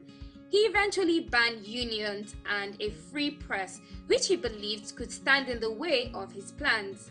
To counter his opposition in towns and workplaces around the country, he also persecuted corrupt officials, alleged counter-revolutionaries, and lazy workers in proper revolutionary tribunals. Additionally, as an admirer of Fidel Castro's Cuban Revolution, Sankara set up Cuban-style committees for the defense of the revolution. His revolutionary programs for African self-reliance made him an icon to many of Africans' poor. Sankara remained popular with most of the country's citizens. However, his policies alienated and antagonized the vested interests of several groups, which included the small but powerful Burkinabe middle class, the tribal leaders whom he stripped of the long-held traditional right to forced labor and tribute payment, as well as France and its ally, Ivory Coast. On October 15, 1987, Sankara was assassinated by troops led by Blaise Compaoré, who took Sankara's office shortly after. A week before his assassination, he declared, "While revolutionaries as individuals can be murdered, you cannot kill ideas." Charismatic Thomas was a decent guitarist in Ouagadougou and a lover of motorbikes.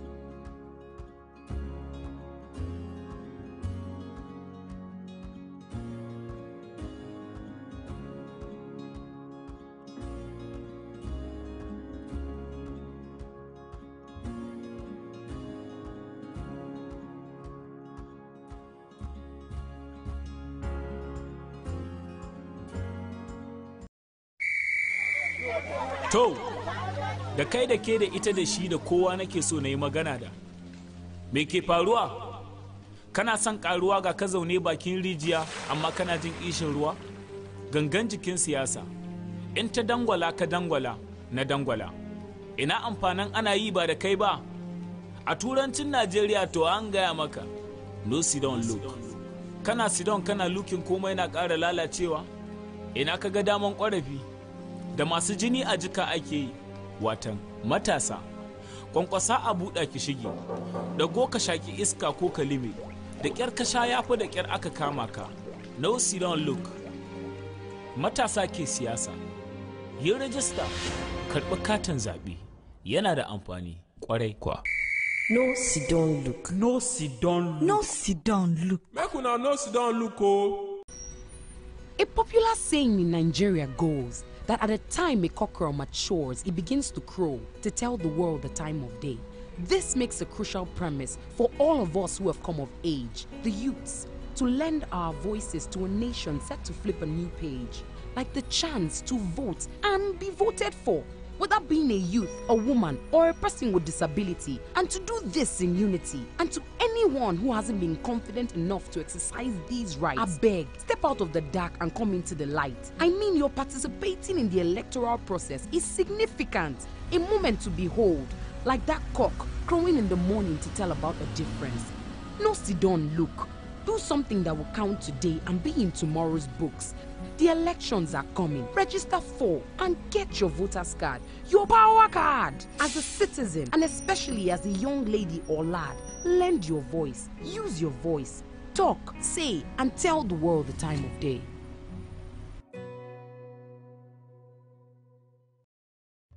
Ni ne mai suna Tukur Sani daga Kajuru local government Kufana. Gaskiya mu a garin nan Kufana community duka muka taro muka zauna muka yi meeting game da matsalan hanyar nan, wannan rafin nan mun kai kuka a wajen hakimi da shi hakimi ya ce to wannan matakin nan shi zai rubuta ya kai ma local government.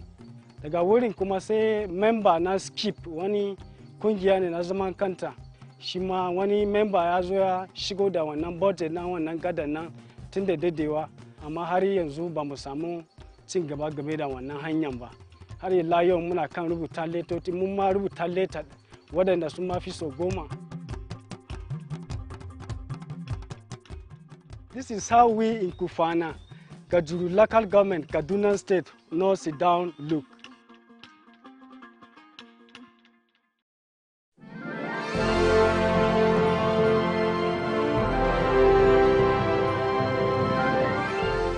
Women working in Nigeria's informal sector are everyday victims of multiple taxation, illegal levies, extortion, and human rights abuses carried out by market authorities, sometimes with support from state agents. Every year, the women lose billions of naira and irreplaceable human dignity. In the struggle to live above $1 a day, they face threats, violence, and victimization.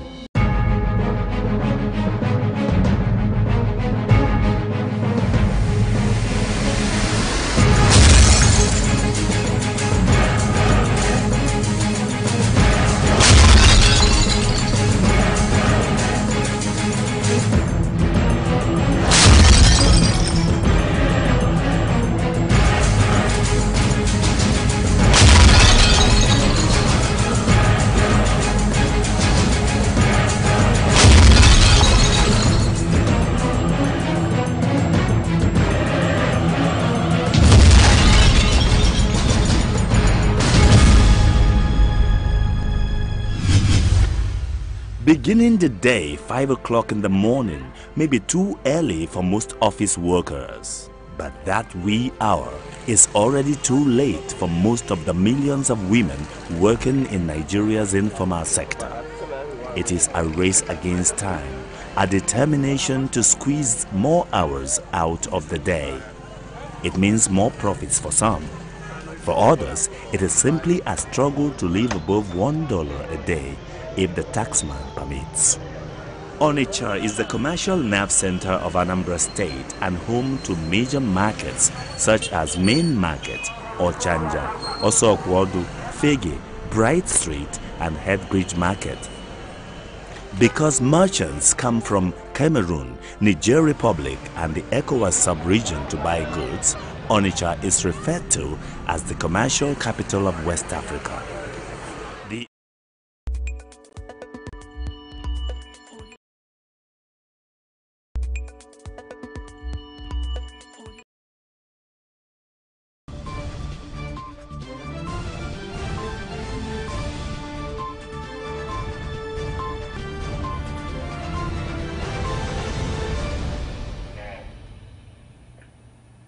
Hello and welcome to PTV Today. I am Aisha Jibrin. The Nigerian Army on Sunday says it has restored total normalcy to Gudubala and its environs with combined efforts of troops of Operation Lafia Duli deployed to the area. Scores of jihadists in garnet trucks and various caliber of arms stormed the town and engaged in fierce battle that lasted for many hours with the troops.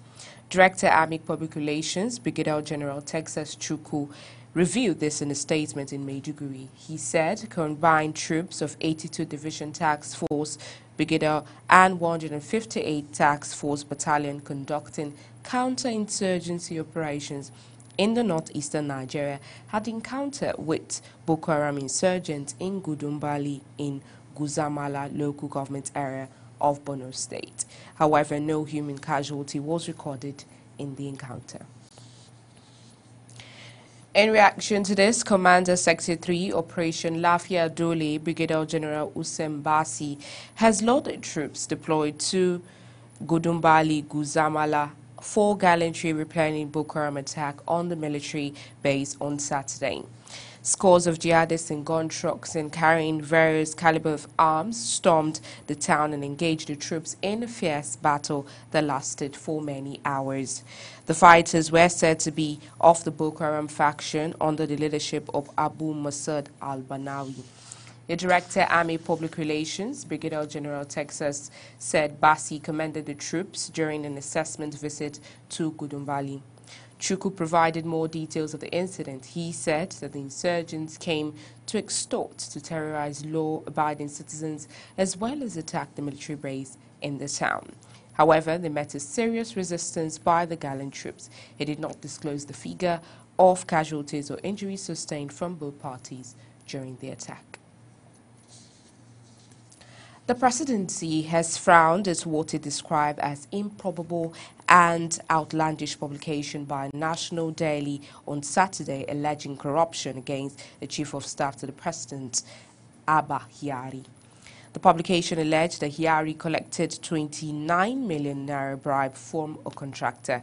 Now, Garba Shehu, the President's Senior Special Assistant on Media and Publicity, condemned the publication in a statement in Abuja on Saturday.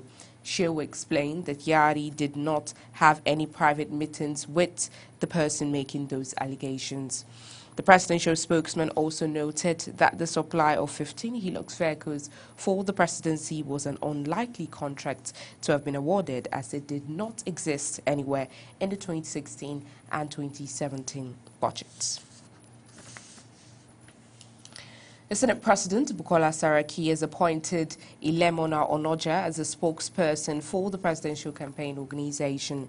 This is contained in a statement signed by the Director General of Bukola Saraki Campaign Organization, Mohamed Wakil. Onoja is a lawyer and was called to bar in 2006. He is a vocal voice in the campaign for good governance and human rights in Nigeria. The outgoing governor of Ekiti State has announced that he is dropping from the presidential race. He gave the hint in Ekiti when he played host to Rabiu Kwankwaso and to Turaki Taminu, who were both lobbying PDP stakeholders to vote for them during the primaries.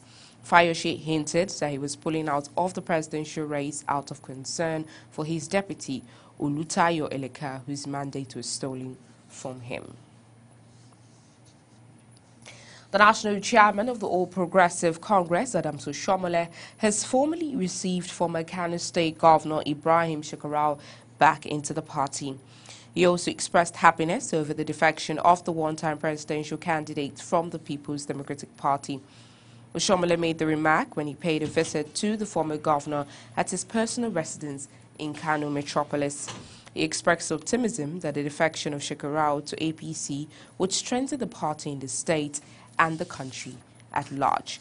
Shekarau was a founding APC member but left when the party structure in Kano was handed over to Senator Rabiu Kwankwaso, who was then the governor. Kwankwaso has since gone back to PDP, with Shekarau also returning to APC.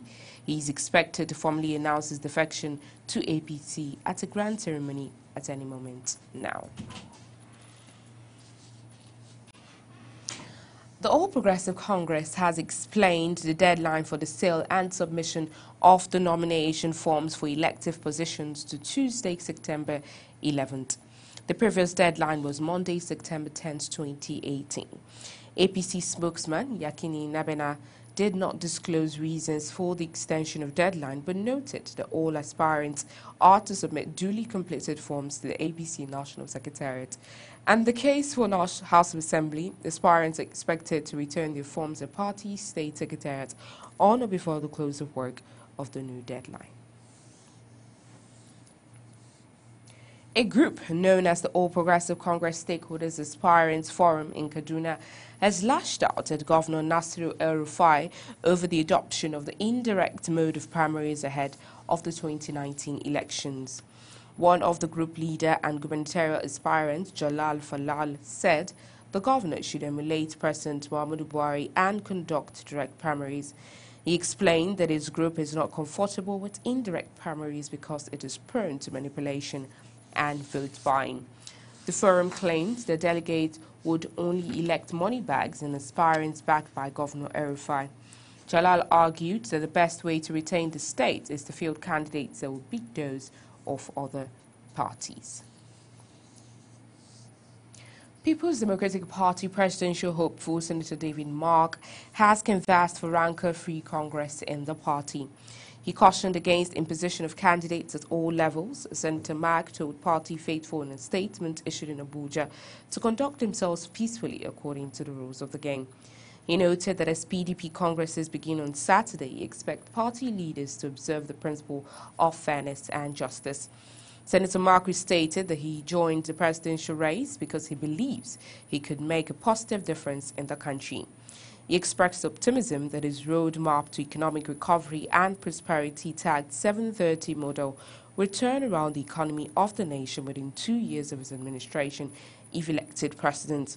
Mark revealed that he has assembled a team of young Nigerian professionals to hit the ground running and facilitate the economic recovery.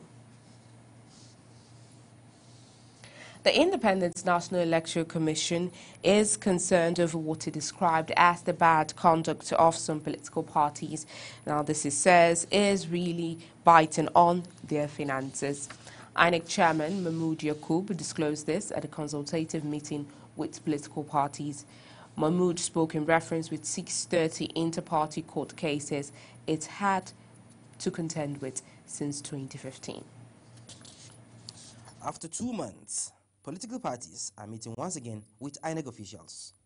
And this time, the 23 newly registered parties are in attendance.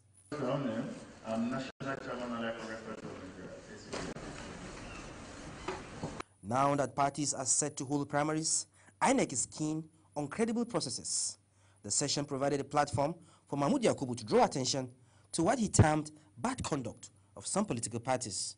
He revealed that inter-party court cases that the Commission is always dragged into is affecting its finances. Avoid incessant changes to your venues for party primaries.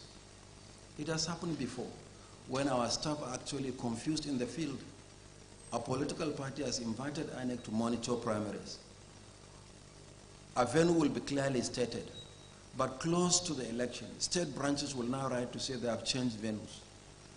And sometimes even on the day of the election, there will be another faction conducting purportedly conducting the primaries in one venue.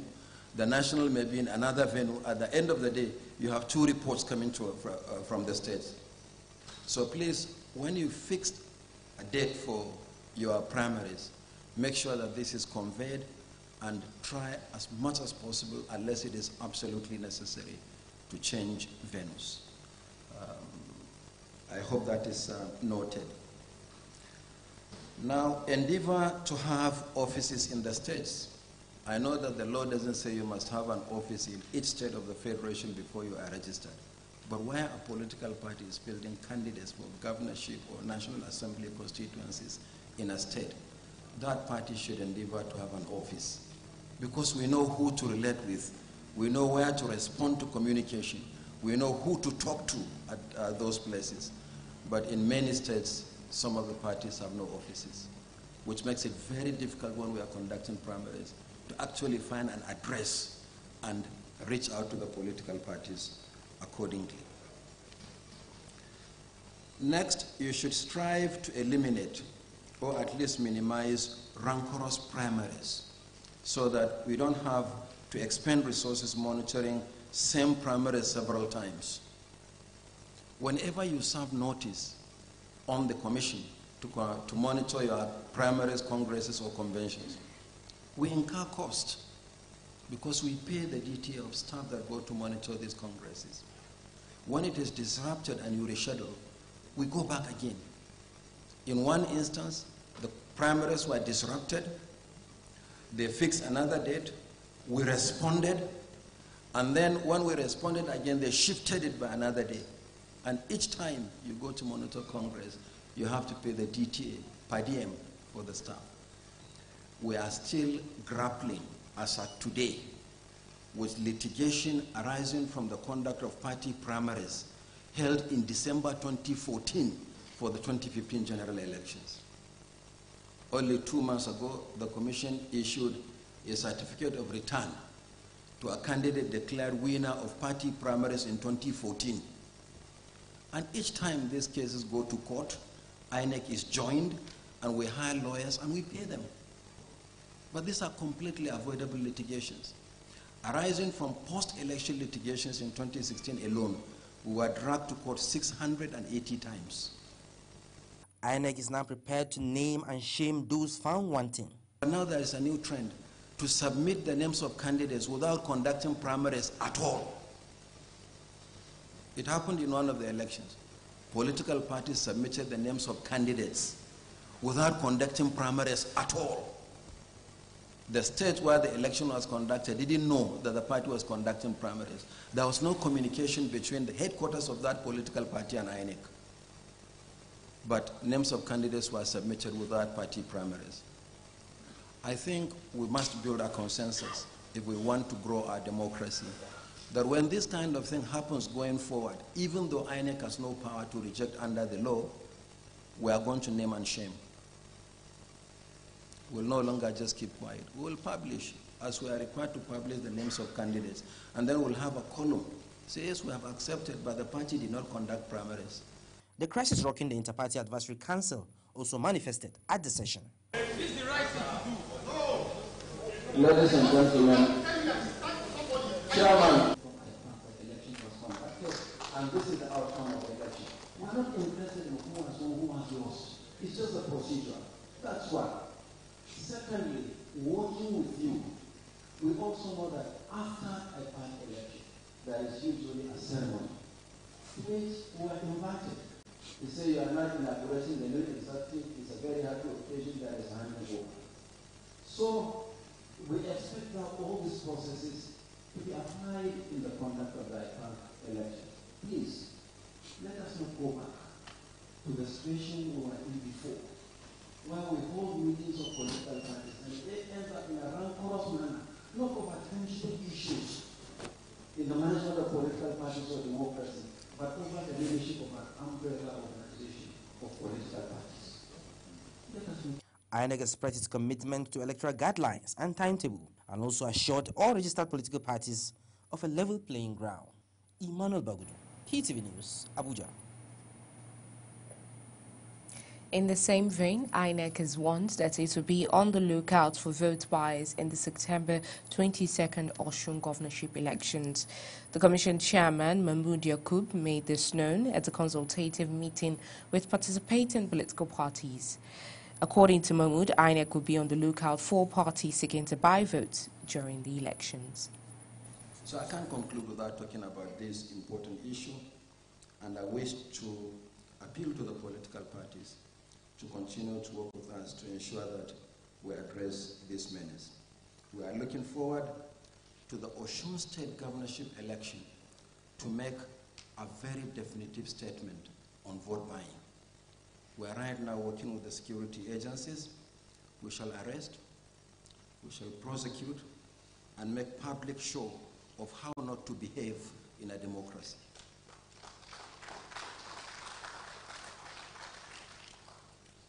We will make a big statement on vote buying in the Osun governorship elections. And when the time comes, don't say you are not forewarned. You are forewarned. Whoever is involved, we are going to make a very powerful statement. We can carry this menace into the 2019 general elections. And Osun is going to be the laboratory for us to test all the processes that we intend to introduce to address this menace of vote buying.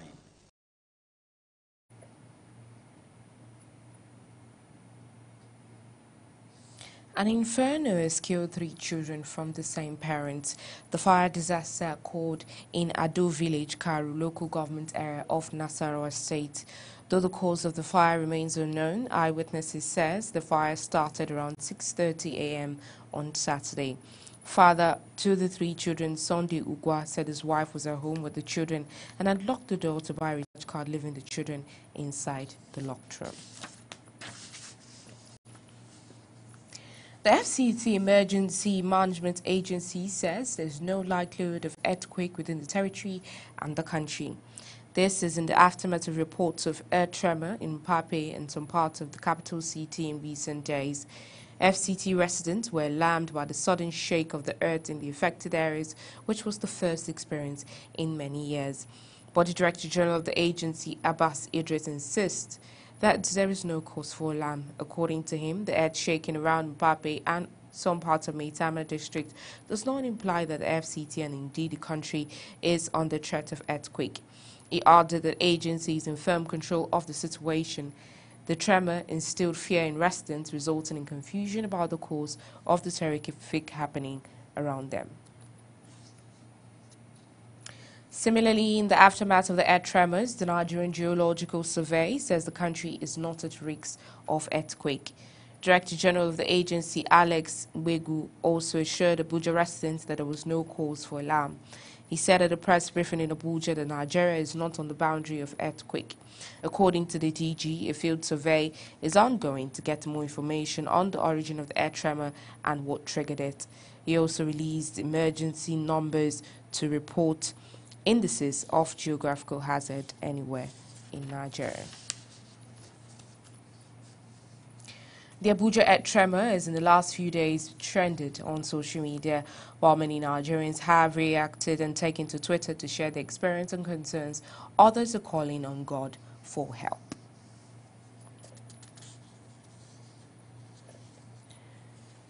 Now moving on away from that, the National Emergency Management Agency has expressed fear of more flooding incidents across the country. NEMA issued the alert just as the Meteorological Agency said this across the country. It is, however, soliciting the cooperation of relevant bodies to ensure high level of preparedness. Many parts of Nigeria have in recent times been overrun by floodwaters. From Kaduna to Kebbi, the story is the same.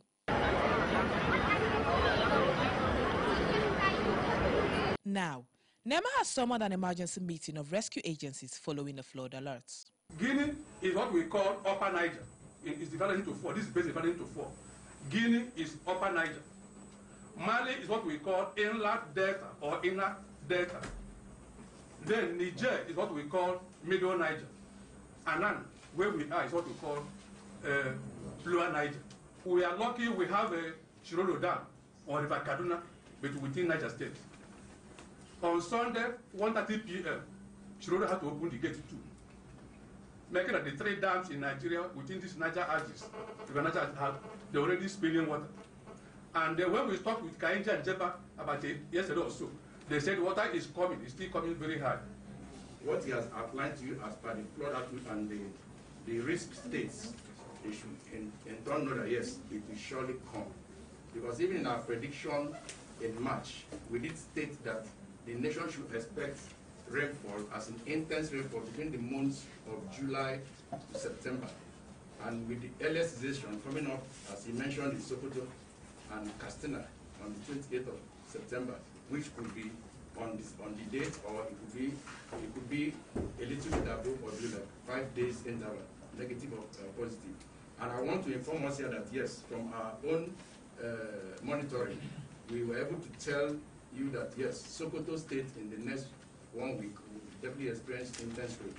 But in the next decade, that is 10 days, it will start going down. There are real fears of a repeat of the massive September 2012 flooding incidents. As at 7th of September 2018, the hydrological measurement downstream, the confluence in Lokoja has recorded a stage height of 20.01 meters and discharge value of 21,731 cubic meter per second, as against the value of 9.47 meters and 19,898 cubic meter per second as recorded on corresponding date of 7 September 2012. All the indices with regard to 2012 have already manifested. The remaining one is the release of water from Lado Dam. KB on the River Niger axis, KB,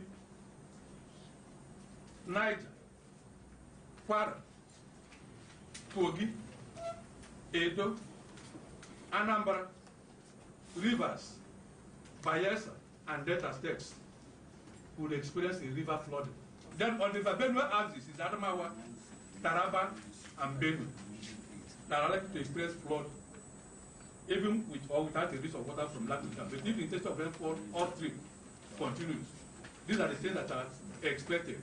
And not wanting to be caught unawares, Nigeria's emergency authorities have already prepared a shopping list of requests. 5 teams of 3 persons each have been constituted, comprising all the stakeholders, to visit all the states and areas that are likely to be affected, to assess the level of the preparedness, the facility and the facilities there that may be needed or required should the disaster happen. And all the ministers, the state governors, and all other stakeholders in the state will be contacted and their preparedness assessed accordingly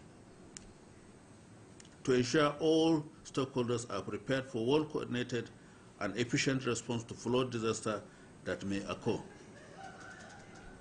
Sensitization and awareness campaign directly to the people in the affected state will be invigorated, and to identify locations and buildings in the respective states where people can be evacuated in the case of any incidents. The agencies also want Nigerians to heed advices to relocate to a safer place in case of flooding. Palum David, PTV News, Abuja. Some communities in Ikorodu area of Lagos State have been cut off from the rest of the state. This follows 3-hour early morning rainfall which rendered the road leading to the area impassable. Motorists plying the Agric-Isawo-Arepo road had difficulty either coming out or going into the 3 communities because of the flooded road. Commuters using tricycles and motorcycles were forced to disembark and wade through the water to board vehicles at the other end to their destinations. And finally, on the news this hour, Naomi Osaka became Japan's first ever Grand Slam champion after she thumped a raging Serena Williams 6-2, 6-4 in a controversial U.S. Open final on Saturday. With Osaka in control of the match, chair umpire Carlos Ramos sent Williams into a rage when he handed the 23-time Grand Slam champion a game penalty for a string of bad behavior. The behaviors include a coaching violation and verbal and racket abuse. Williams then launched a verbal attack on Ramos, demanding everything from an apology to accusing him of being a thief. The game penalty put to Saka 5-3 up in second set, and the 20-year-old Japanese kept her cool and pulled off a historic win. And that's it on the news this hour. Many thanks for watching. I am Aisha Jibrin. People's Television Nigeria has gone mobile. You can now watch PTV Nigeria on the go anywhere in the world with real-time notifications. Just go to Google Play Store if you're on Android or Apple Store if you're on iOS. Search PTV Nigeria, download, it's free, it's easy. Now you can catch up with the latest news analysis and political discourse on the go. So stay connected with PTV, Nigeria's #1 online TV.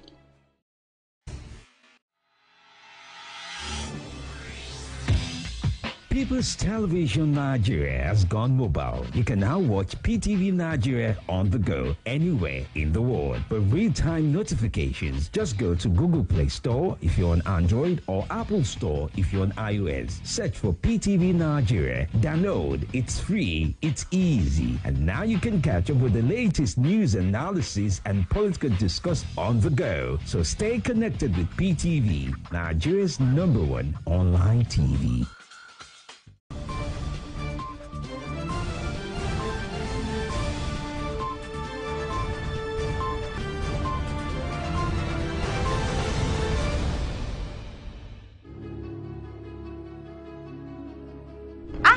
Usual, I am excited today. Like AY has done a whole lot for people. I'm not just his baby mama, I am his manager. And we all know that Wizkid had he had numbers of baby mamas. And he said you don't need some leaders of the National Assembly. The worst form of democracy is said to be better than the best form of military regime. We are trying to build political blocks. Just days after he defected from your party, I believe the politics taken too far. Members of the new board of Police Service Commission. You know, that's also the fact that his seat should be declared vacant because we have some states that have experienced, you know, some level of insecurity. The headship or the leadership of the Senate or the House of Representatives. But I have gone beyond that now, beyond partisanship. I don't think a lot of you know crisis in the embassy. We know that the people of the country are getting more information about what is happening to us. With what you know about the person, you can go ask yourself. But one of the things I've come to observe is that I'm the Agberu. That made me like this Agberu. He don't need PVC. Eh? He don't need PVC. Jesus. I was trying to convince him. News emerged that Jones Abiri, a Bayelsa-based journalist, is out on bail. And there's nothing, of course, that makes them to have this guy. As a citizen, first of all, every citizen has the right. What is happening in the society, what is happening everywhere around him. From that day, Saraki knew that he was a madman in the APC. He should ask these people who leaked the information. That is his business. This is not the first time JSS was taking over the National Assembly. It may be extremely very difficult to remove a Senate president. But the question is the viability of most of these 91 political parties. Of course, you can't prosecute that investigation. It will be easier for you to have those people with the like minds to join you.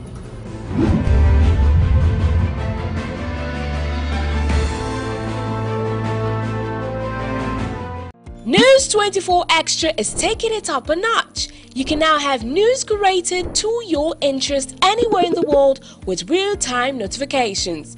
Just go to Google Play Store if you're on Android or Apple Store on iOS. Search News 24 Extra. Download, it's free, it's easy. Now you can catch up with the latest news in politics, entertainment, lifestyle, sports, and much more. So stay connected with News 24 Extra. News at your fingertips.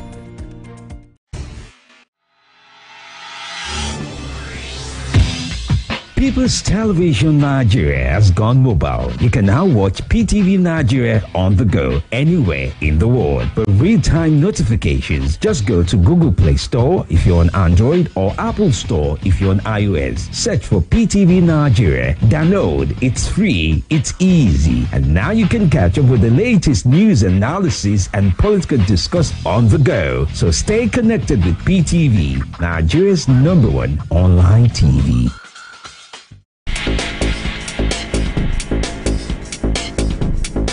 Hello viewers, welcome to this edition of the Darling Program Banking and You. I'm your regular host, Jerry Ojono. One of the reasons for the crowd in the banking hall have to do with the bulk of people who use the ATM. One of the banks happened to be one of our very old banks. Okay, they were doing that. They've been doing that for quite a while. You know, the level of education usually cannot be compared to education for those with current accounts. Yeah. Okay, so when you have a situation.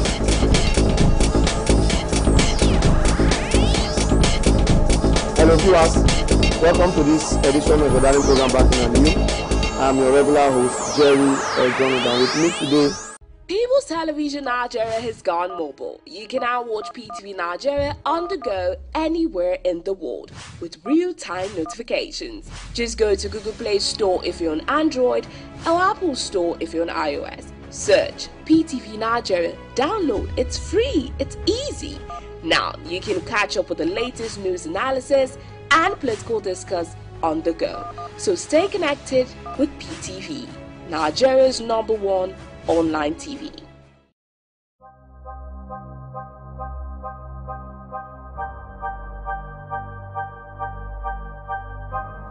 Hi, my name is Dr. Tracy O'Connor, and I'm from Roswell Park Cancer Institute in Buffalo, New York.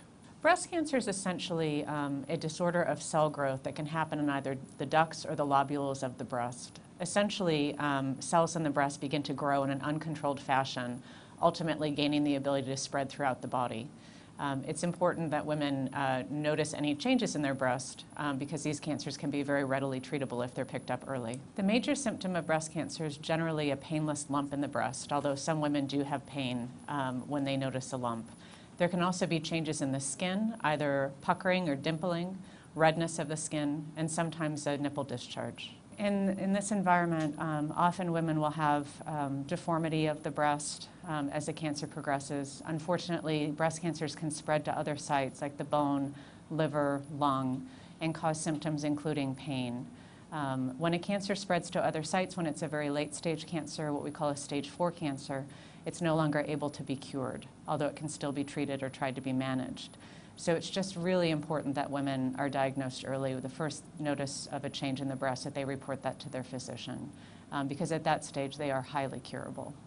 All cancers are diseases of aging. So as we as human beings get better at managing other diseases that used to cause our mortality, our cancer incidence is increasing. In the US, it's been increasing pretty rapidly as human beings age.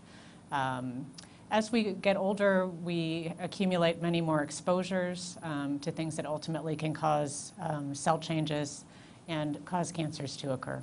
The major cause of breast cancer, the major risk factor for breast cancer is aging. But there are other things that are important. A family history can increase a woman's risk of breast cancer. If she is overweight after menopause, that can increase her risk of breast cancer.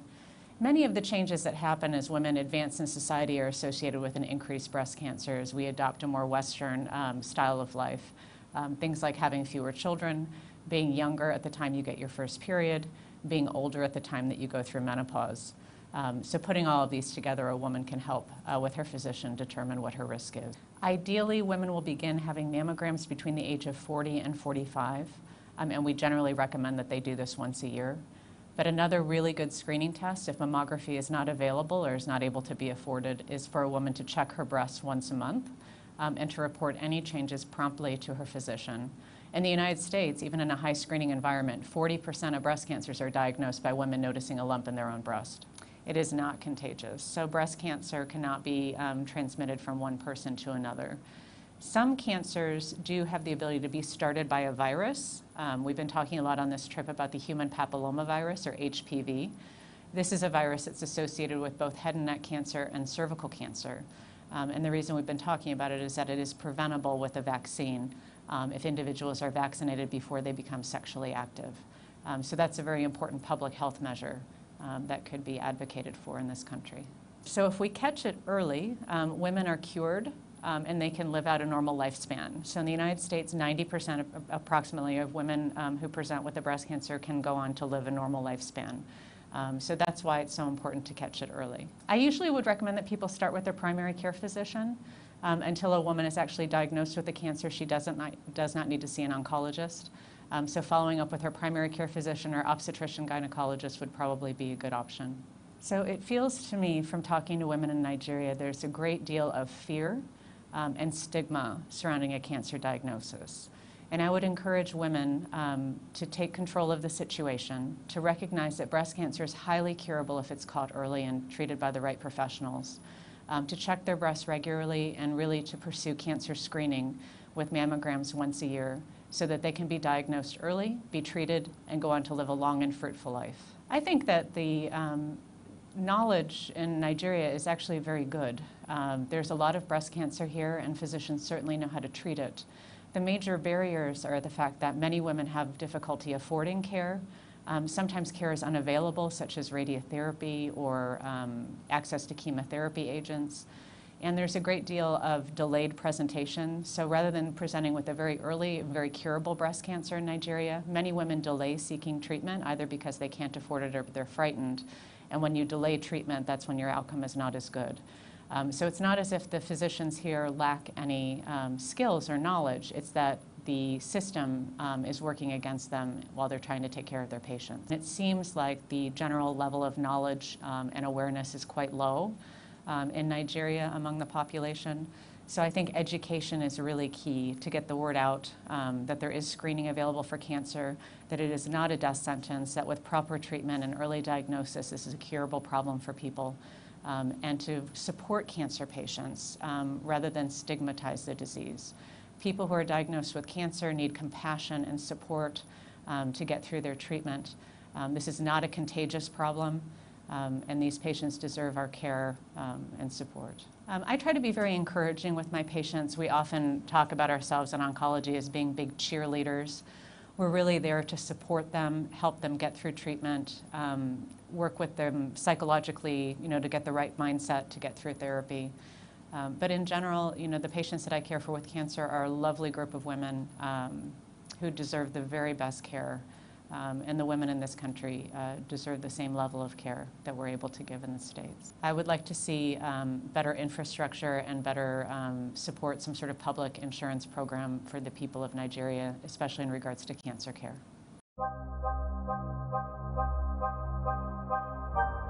My name is Dr. Tracy O'Connor. I'm a breast cancer doctor from Roswell Park Cancer Institute in Buffalo, New York, and I'm here to encourage you to get your health information from People's Television.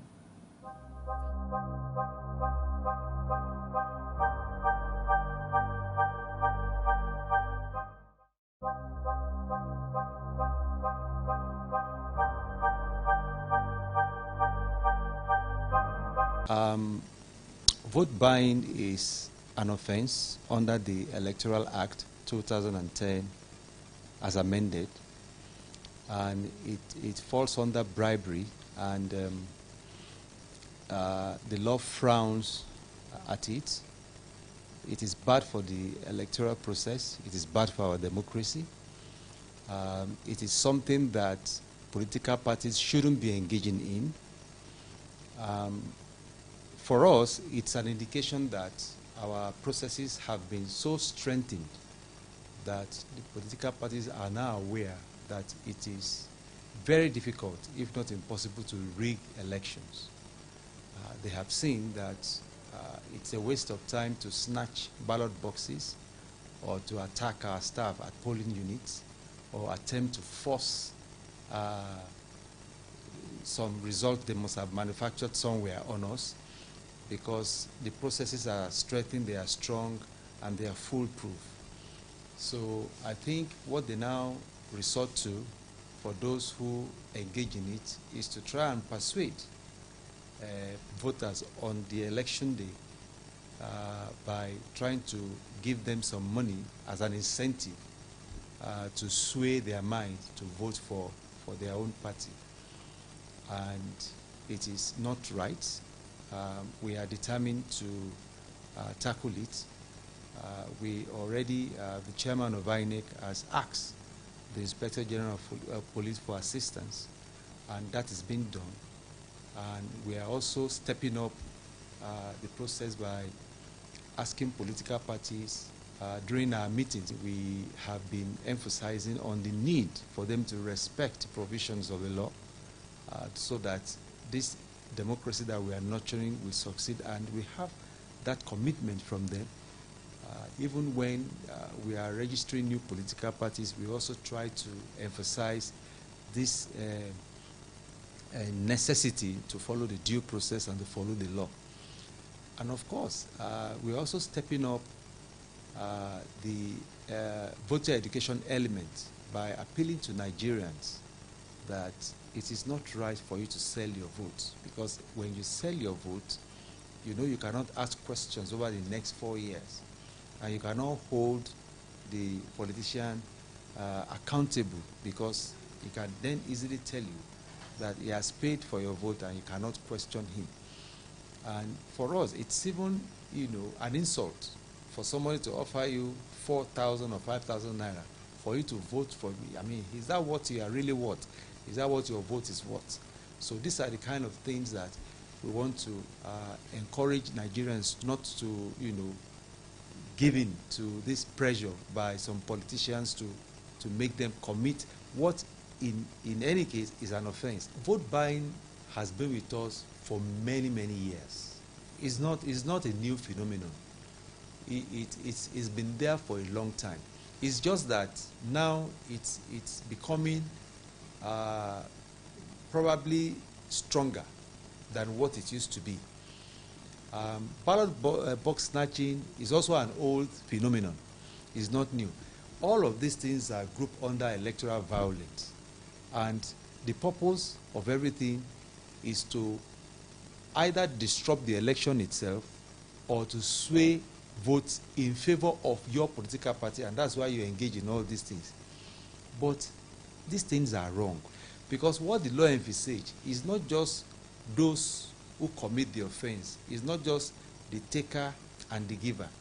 The law goes in as far as going as far as you know, identifying those who have the knowledge, that is, those who encourage these things to happen, what some have described as a mother spider. So when you are arrested and you now give the names of those who provided the money, for instance, or those you held meetings with, is also an offense. The law takes that into cognizance, and you can be brought to book. And so we encourage Nigerians to please stop this aspect of vote buying and selling, because democracy is about choosing people out of free will. In other words, you are a political party, you have your manifesto, you go to campaign, people listen to you, people try to rationalize, looking at the programs that you have. People who are concerned about education, about health, about infrastructure, about security, about all these issues, they can interrogate your manifesto. You have the opportunity of providing answers when they interrogate you, and then based on that, over time, they are convinced that this is the right party to vote for. But when you offer money, it then means that the essence of democracy will be eroded. All that opportunity is wished away for those who collect the money, because, you know, it then becomes a short-term advantage, because you take that money and then you spend it, and then when it's finished, what else do you have? You then mortgage the future, your own future and the future of your children. Because, look, even if you live up to 60 years old or 100 years old, if they take 4 years, it's still something. And that's the cycle of the election that we have. If you have a president, you can't change him, you can't vote him out until the next 4 years. If you have a governor, you can't do that. If you have a member of the Senate or the Federal House of Reps or the State House of State Assembly, you can't vote them out. So that's the effect. So when we think about these things, and politicians know that we are not going to sell our votes, it will make them get very serious about governance. And that's the essence of it. It will promote and protect our democracy.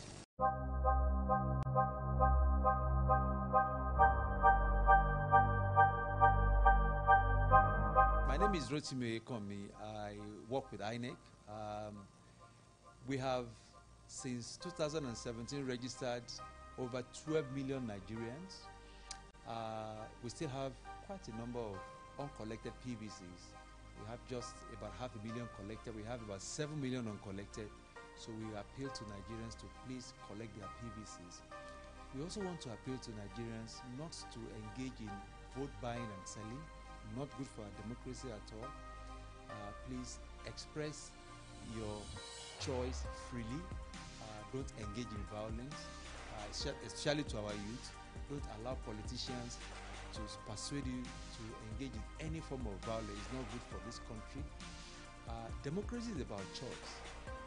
You have the right to interrogate the manifestos presented by political parties. When they come, ask them questions. What do they have for you in education? What do they have? What programs do they have under health, infrastructure? All the things that you desire for the country to make this country better. And if they provide the answers and you are convinced, then you can, of course, make your choice. Right now, the choice is vast. We have just registered 23 new political parties. Now we have 91 political parties. So if they all present candidates, fine. But if they don't, those that present candidates, you also have the opportunity to make your choice freely. And I wish you all the best. I wish our country all the best. Thank you for listening.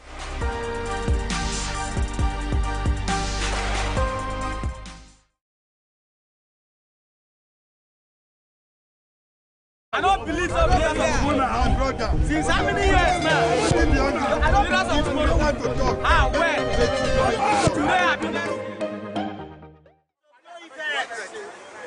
It's supposed to pressure people. They are just see many of them.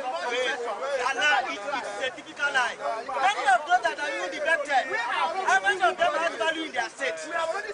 Wait now. Wait, Chairman. Those that are defective.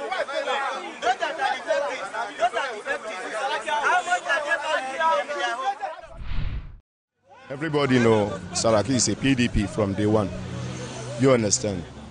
And in politics, everybody will take, because what he really believes is that if you come back, you want to be a Senate president again, and which cannot be.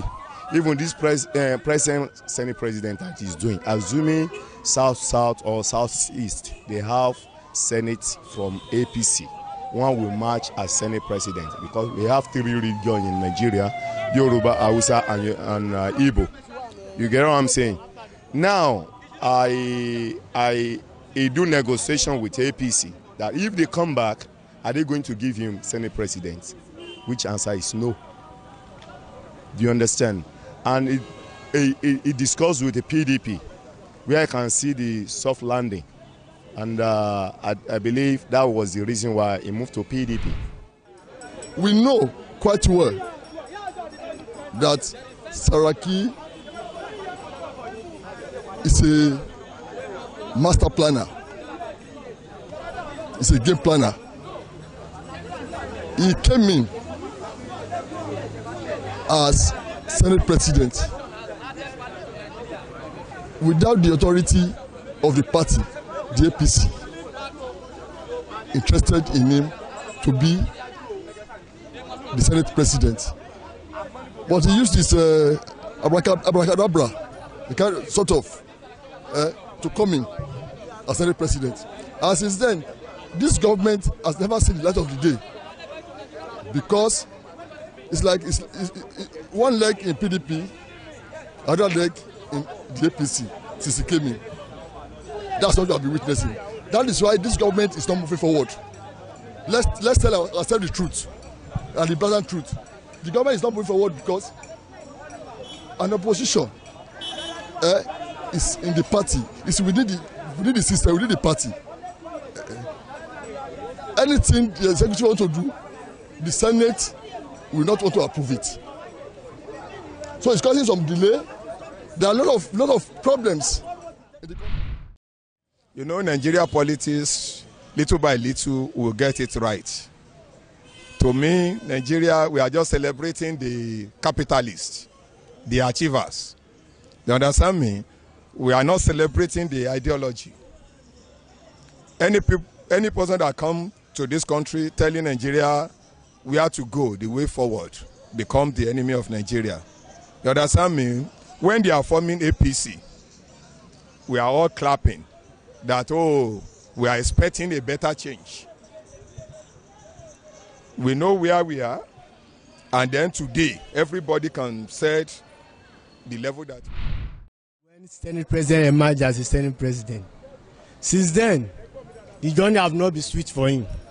He said it when the Supreme Court declared him acquitted, that since started this administration with APC, things have they don't allow you to work. And 75% all the APC members know that the way this man is doing is not a real card member of APC. But now, I remember, but I cannot remember that proverb very well.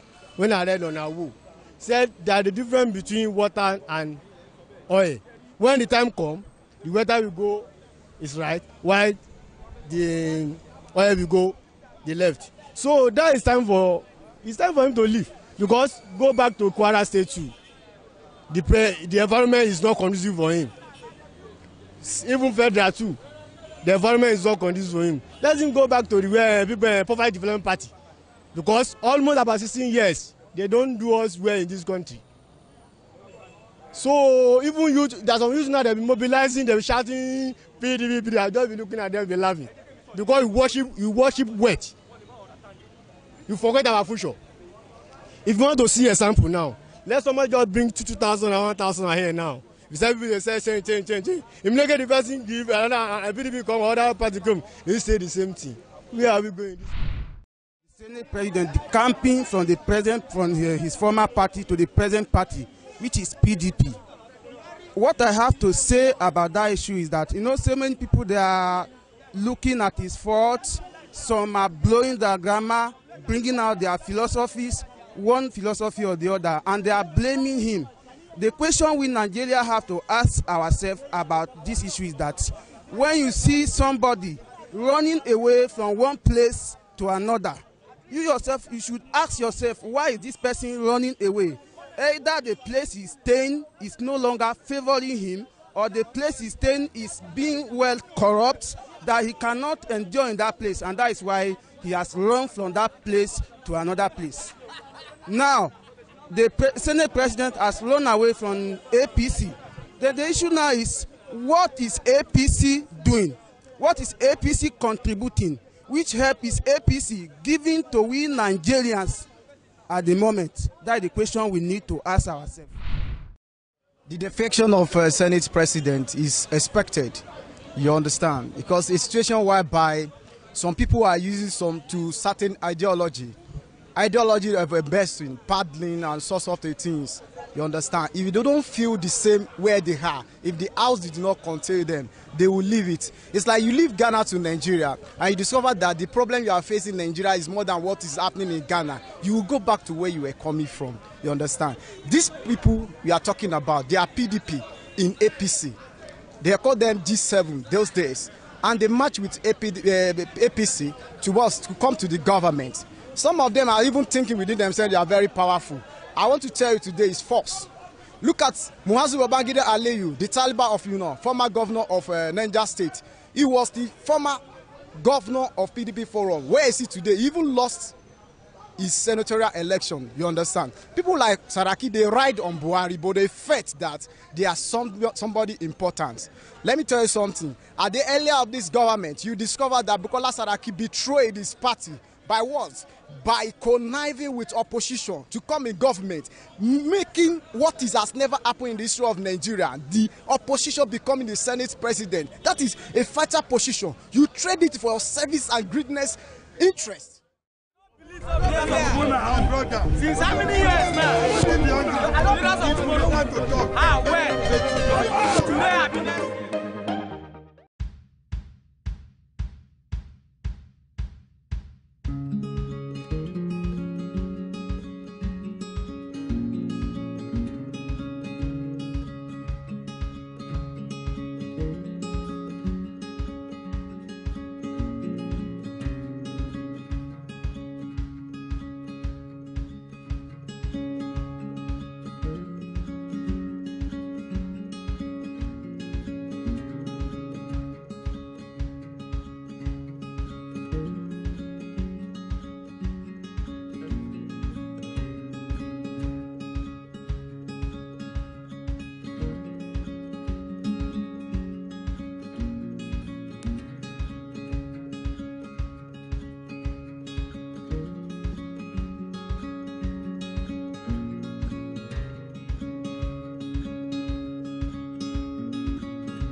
my God.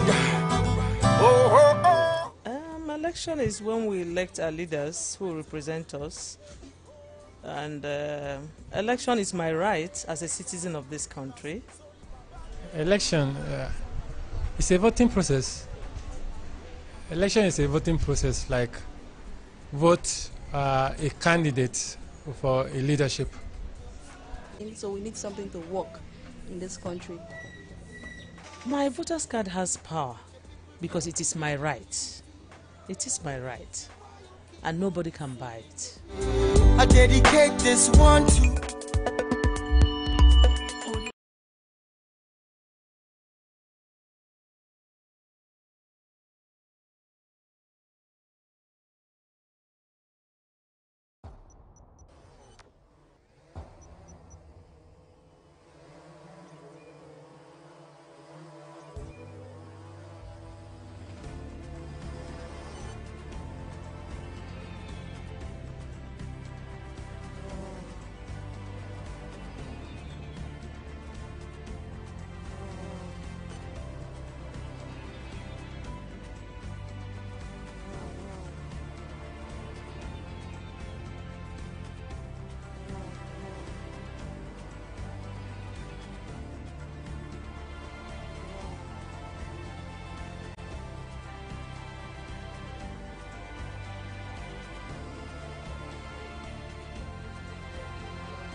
Join us on PTV tonight. My name is Fire Samuel, and the program is Politics and You.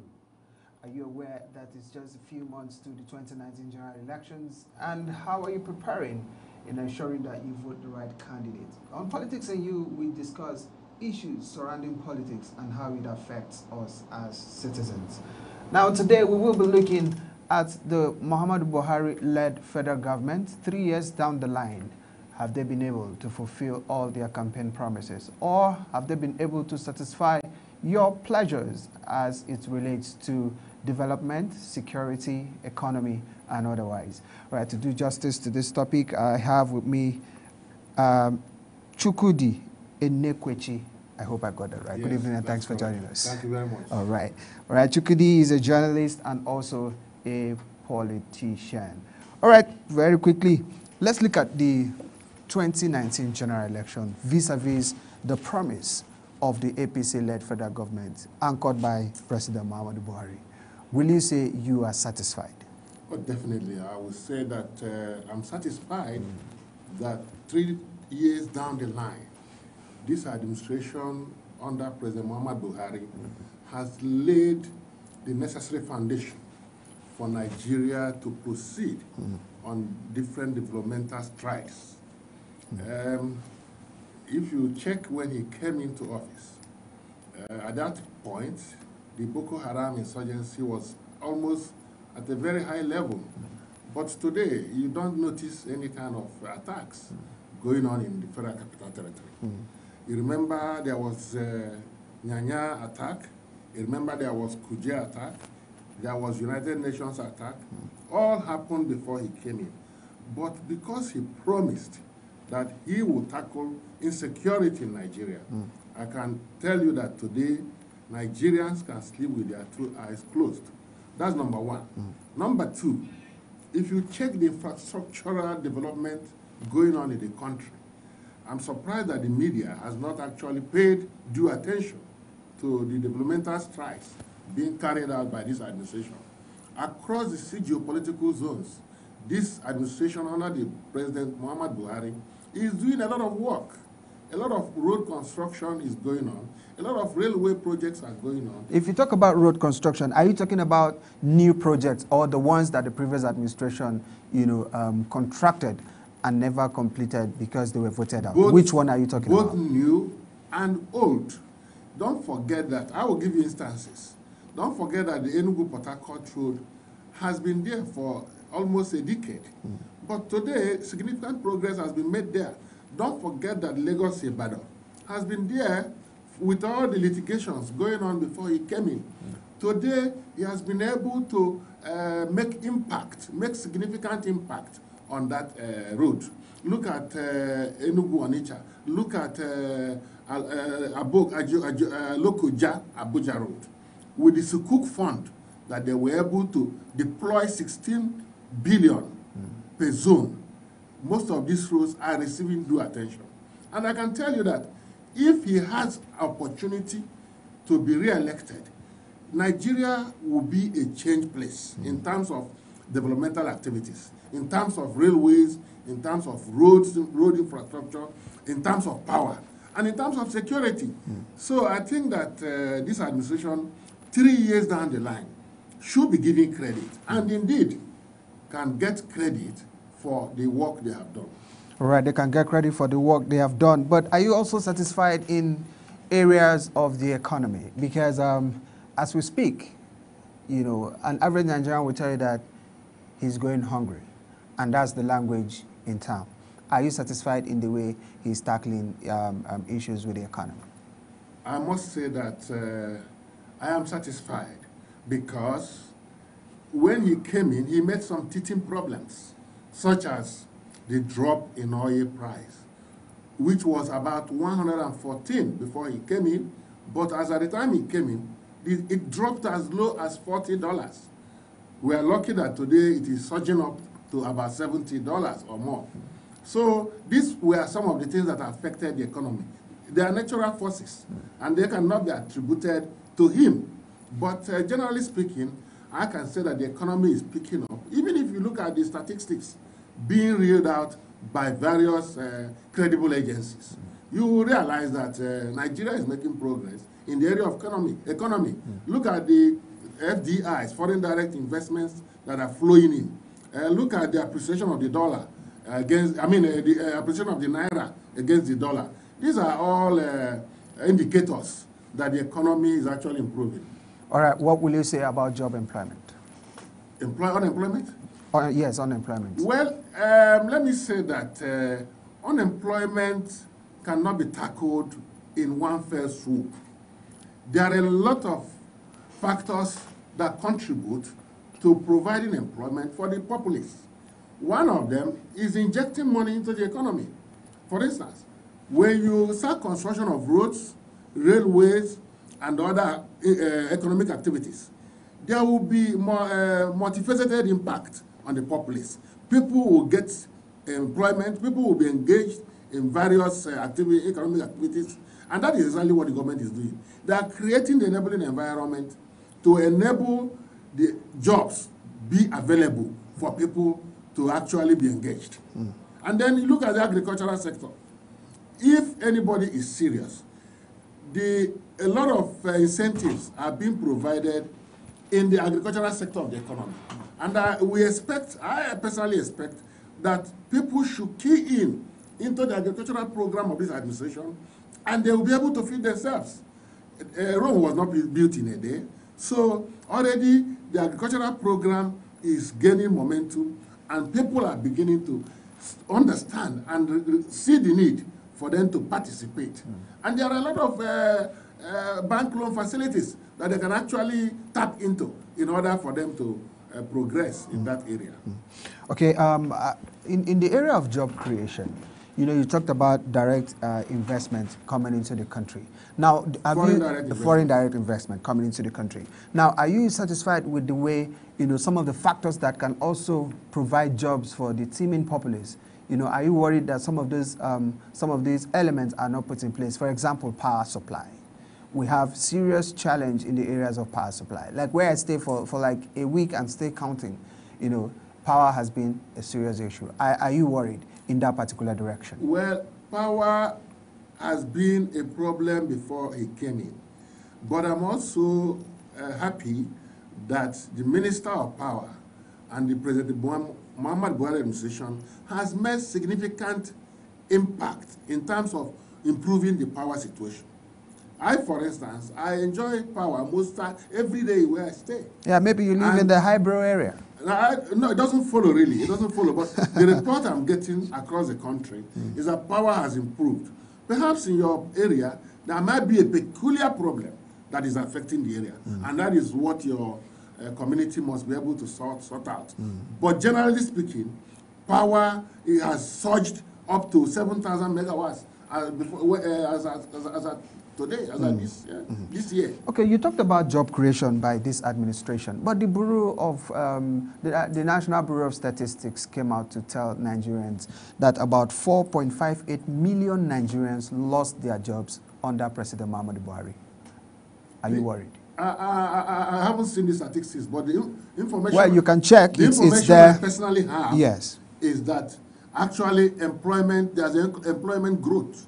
There is job growth in the country. Because it runs against common sense and reason that while all these economic activities are being put in place, that people are losing jobs. I'm surprised to hear this. So you think the Bureau of Statistics is not correct? I haven't put their credibility into question. Okay. But I said I have not read the report. But I am looking at the indicators on the ground. The activities that government is creating in terms of, look at agriculture, look at infrastructure, look at railway development, and so on and so forth.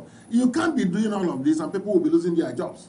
So I expect that going forward, there will be more opportunities for people to get employment. Now, before he came into power, he promised that he was going to provide 3 million jobs annually. Has that been achieved? It has been exceeded. It has been exceeded. Even in the area of agriculture.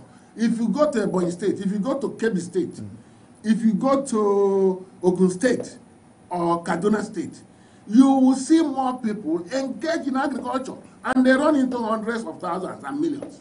How would you now say that he has not exceeded that? As far as I'm concerned, he has exceeded the 3 million target. Perhaps we need to get our statistics right, especially in the area of agriculture, especially in the provision of infrastructure, especially in trade and commerce. Now, when you talk about infrastructure, can you give us examples of the infrastructures you're talking about? Of course, there are many. Okay. So many road projects are ongoing. As at yesterday, I passed through Abuja-Lokoja Road. Is almost being completed. The Lagos-Ibadan Road. Was that a new project or the project of the president? We have said that he is doing both old and new. Good. He has awarded new ones. In the east, there are some new roads he has awarded. In the south-south, in the north, in the west, there is no zone in Nigeria where you cannot find new roads being constructed under this administration. Federal roads. The Ikote-Ekpene-Aba Road is being tackled by this administration. And then look at the Aba-Port Harcourt Road. It's being tackled by this administration. I don't want to talk about the north, because so many road projects are also ongoing, including Niger State, including Oyo State. These are places that you will find federal government roads being constructed. And these roads that are under construction, people are engaged. Youths are engaged to do one or two ancillary jobs. And these are ways of creating employment. All right, you can join the conversation by asking questions through our WhatsApp platform. The number is on the screen. You can send your question so that we can help you ask our guest who is in the studio. All right, I'm talking about the 3 years of President Muhammadu Buhari. Let's look at some of the promises he made to Nigerians. Let's have a look at that.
and within that component. Okay. And if he has been able to achieve 80%, as I've mentioned, and maybe 10% is remaining, why don't you give him credit? If you go for an examination and you score 80%, won't you be giving credit? Everything cannot be achieved within, in one first swoop.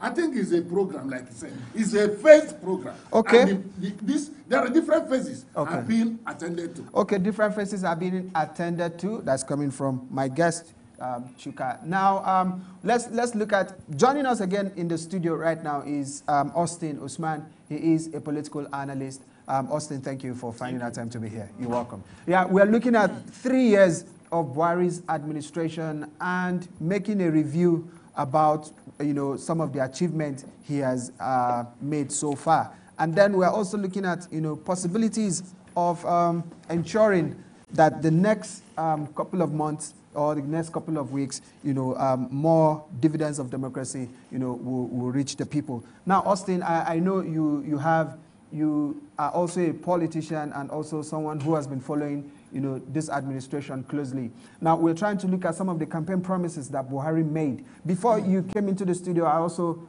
told my guest here that he promised 3 million jobs, every year.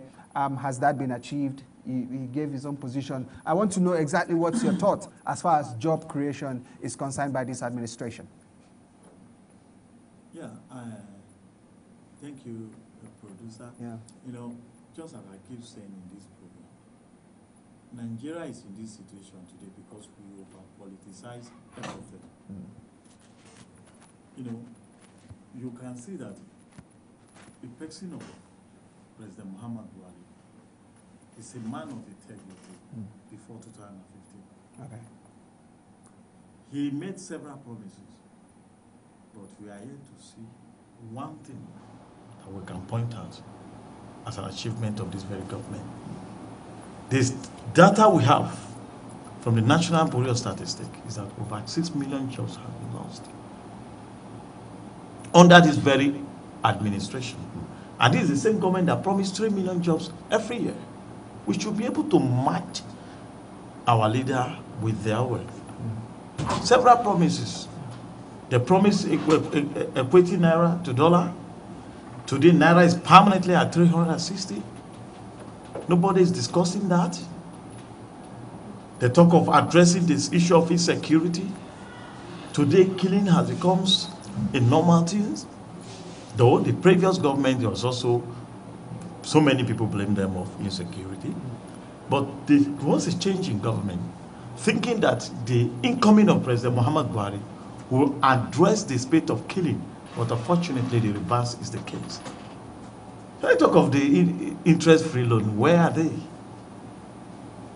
Is there any citizens of this country that is enjoying any loan? So in your words, are you saying this government has failed in 3 years? Okay. They made mentions of social security that they give 5,000 to old men or elderly people in the society. Most of these are newspaper achievements. What is free meal? To primary school also, what is the criteria? Which of those who are benefiting from it? Where are the beneficiaries? All this in our mere propaganda and paper talk. If we must be sincere to ourselves, Buhari before 2015 and present Buhari before 2019 election are completely different. What we have is complete upside down in terms of the achievement. And there's nothing that personally I can say that they have so far done so good. I can't. All right, now in the area of education, if you look at some of the promises there, the president said the party was actually of the view that they are going to ensure that education is free. And then right now, is that what we have on ground? You are in Nigeria. Is there anything like free education in this country? Where rather, we are going backward educationally in terms of infrastructure and the qualities of teachers or lecturers we have it. Even is primary school, is there anywhere, any part of this country that's a free primary school today? We are talking of primary. Let's make sure the achievement of the government phase by phases. Forget about secondary school. What of primary school? So these are mere talk, as far as I'm concerned. And I'm of the view, and so many Nigerians are on the same side with me. Well, can I? All right, yes. Yeah, you have a contrary view? I do have a contrary view because just recently, the tuition fees in universities were scrapped. And even the lecturers themselves applauded the administration of President Muhammad Buhari for scrapping the payment of tuition fees in our universities. I don't know if you are aware of this. Make your research, do your research. And coming to social security, I think that the government has achieved at least 80% of what they promised. And I disagree totally with my colleague here that the president's integrity as at 2015 is not the same today. He's still the same person. He has not changed. The integrity is still running full swing. And that is the reason why corruption has reduced. Do you think the president will enjoy the same goodwill he enjoyed in 2015? Of course. But he will even enjoy more now. Is he going to enjoy it based on his performance? Oh, definitely. Definitely. Let me tell you his performance. Okay, yeah, and I've reeled out his performance, his achievement before the arrival of my colleague. I've said it to you that governance or even politics is all about development. It's focused on development, not mere rhetoric. The problem we've always had in Nigeria is that previous administrations have focused on rhetorics without any tangible achievement. Today, we can easily say that this President Muhammad Buhari administration is providing needed infrastructure that is laying the foundation for the economic development of the country. If you don't have this basic infrastructure, like I mentioned earlier, roads, power, railways, how do you move about? How do you move your goods around? Look at, he's tackling all of this together. Even agriculture. Agriculture, he has focused on it, and today Nigeria is no longer importing rice as we used to in the past. But are you going to? We are not importing rice, but you know how much a bag of rice is going for. I am coming. Let me just learn. How much a bag of rice is going for. Let me come. At least the important thing is that we have self-sufficiency in food production. Now, when you have self-sufficiency in food production and the people cannot afford the food, what's the essence? Would you rather import and the people get it at an affordable price, or you would rather not import and the people will get it at a higher cost? Which one will you go for? You know, there are market forces. And market forces cannot be blamed on the administration. Most times, market forces. Let me come in. Let me land. I'm coming. I need to put this straight. Yes. Market forces most times, are humanly induced. Yes. Yeah. Market is not a spirit. Yes. Market is being run by people. So if you have some policies that is not favorable to the market environment, these are some of the things that you see. So I ask you again: will you rather get local production and banned, foreign importation, and the people cannot afford it, or you open up the borders and import food and the people can afford it? Which one will you go for? I will go with the policy of the administration, which is to support indigenes of Nigeria to produce what they eat. For instance, rice. Instead of importing from Thailand, excuse me, are you aware that a lot of rice manufacturing companies in Thailand have closed down because Nigeria that used to import? I'm coming. This is my opportunity to talk. Yeah, are you aware that this government has diversified the economy to the point that people are now no longer looking at oil, which is the made us a mono economy. We are now looking at other areas, other possible areas of developing the country. And agriculture is one of them. Okay, fine. Now, agriculture is one of them. Yes. We are no longer importing rice from Thailand. Most companies in Thailand, according to Chuku, are now closed down. Do you subscribe to that? Blocking the borders and the people cannot buy food. Opening the borders and people can buy food. This is the same theory, and I am advising him not to over-politicize issues. I think we should be sincere to I'm talking facts and figures. You understand? The same thing they said, and the Thailand government demanded an apology from President Mohamed Buhari government. You are aware when I'm saying my when Chief Audu may issue a statement. This is a personal but position. the Thailand government said no. It's my personal opinion. I hope you understand. You can't be expressing your personal opinion over a national issue. But it's my personal lying opinion. to Nigerians that the many rice production factory in Thailand is closing down, has closed down. When you have the official position of Have you not been reading the reports? I read the report and I read the reactions of Thailand government, of the Thailand government. They have ambassadors in this country who officially reacted to it. It's unfortunate that we are still recalled to light. You are aware of that, and they even demanded an apology from Nigerian government. How can you still recall or emphasize on a theory that is not existing?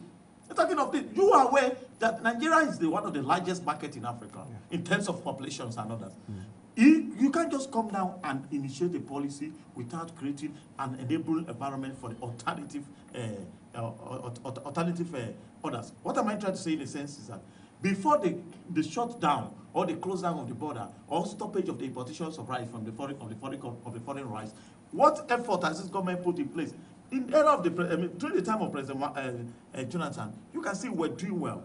A lot of subsidized. There is a subsidy in fertilizer.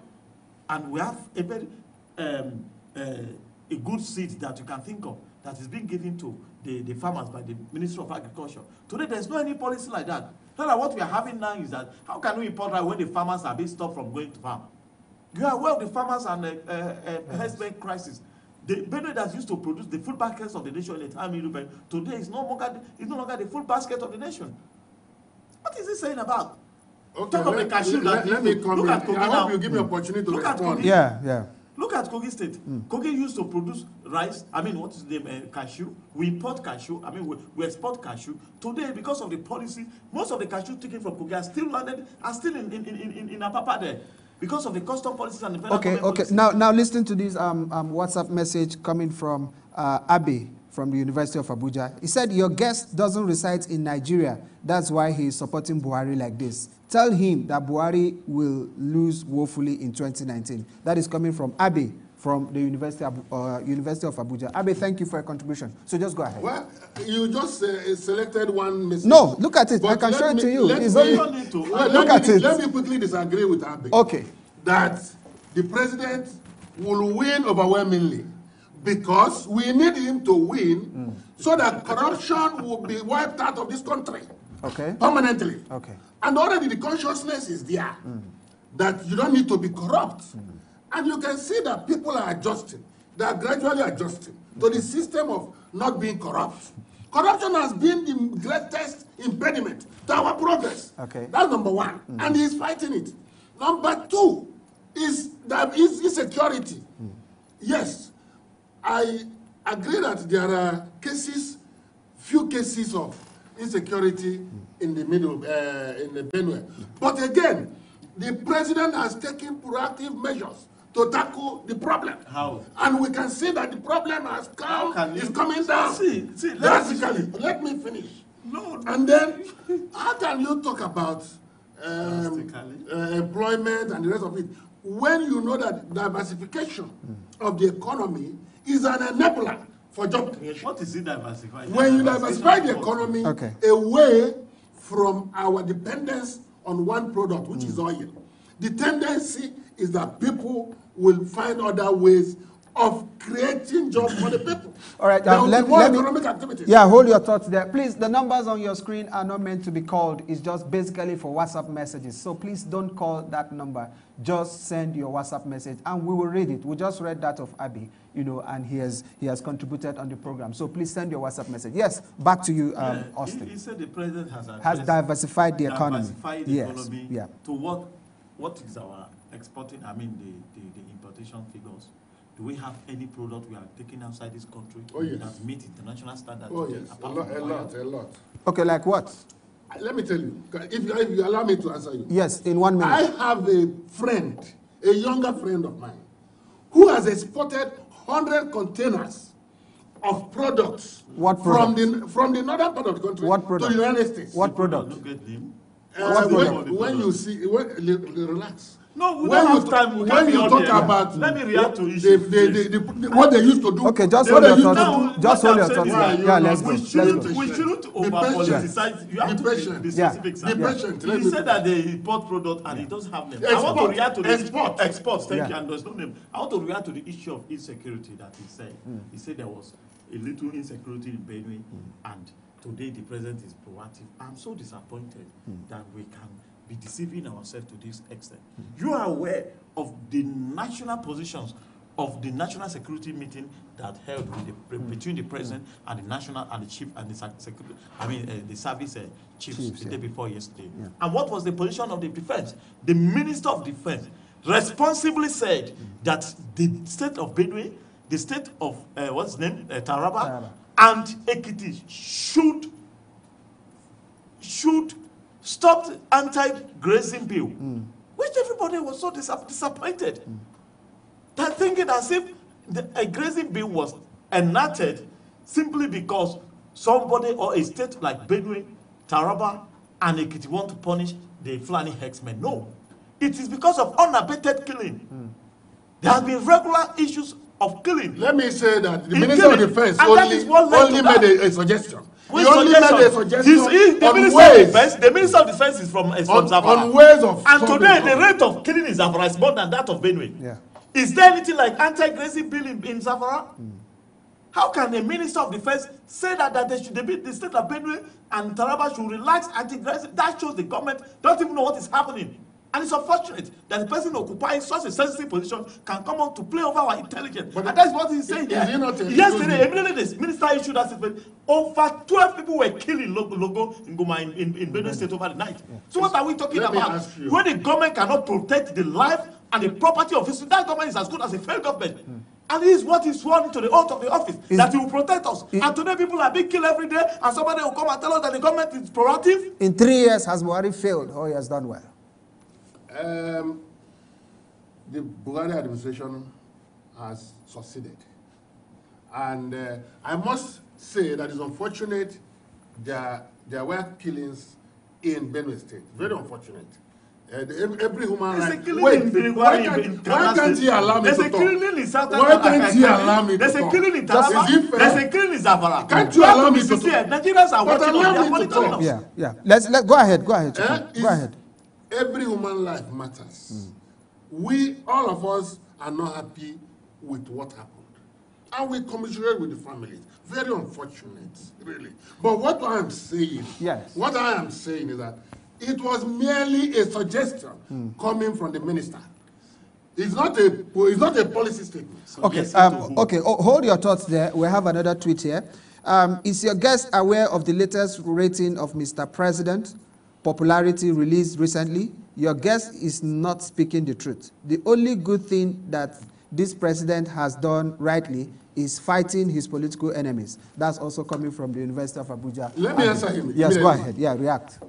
These ratings, most times, are premeditated. They are not real. You wait until the time when the election comes. Okay. These ratings, most of the time, are premeditated to achieve a particular objective. Do you subscribe to that school of thought? That is how our leaders have been deceived. The same people that rated him ahead of Jonathan last time are rating him low without even outstanding opponent against him yet. There are indices. When the government is losing, there are indices. Pre-election, you know if you are going to win, if you must be sincere to yourself. How? This is the same man that enjoyed the support of Atiku. This is the same man that enjoyed the support of Kwakwaso. This is the same man that enjoyed the support of who? Saraki and co. Today, what is his relationship with them? He's alone. He's alone. Nigerians, we enter buses. We go to the market. Let me quickly say that. We know what Nigerians are saying. Let me quickly say that. Excuse me.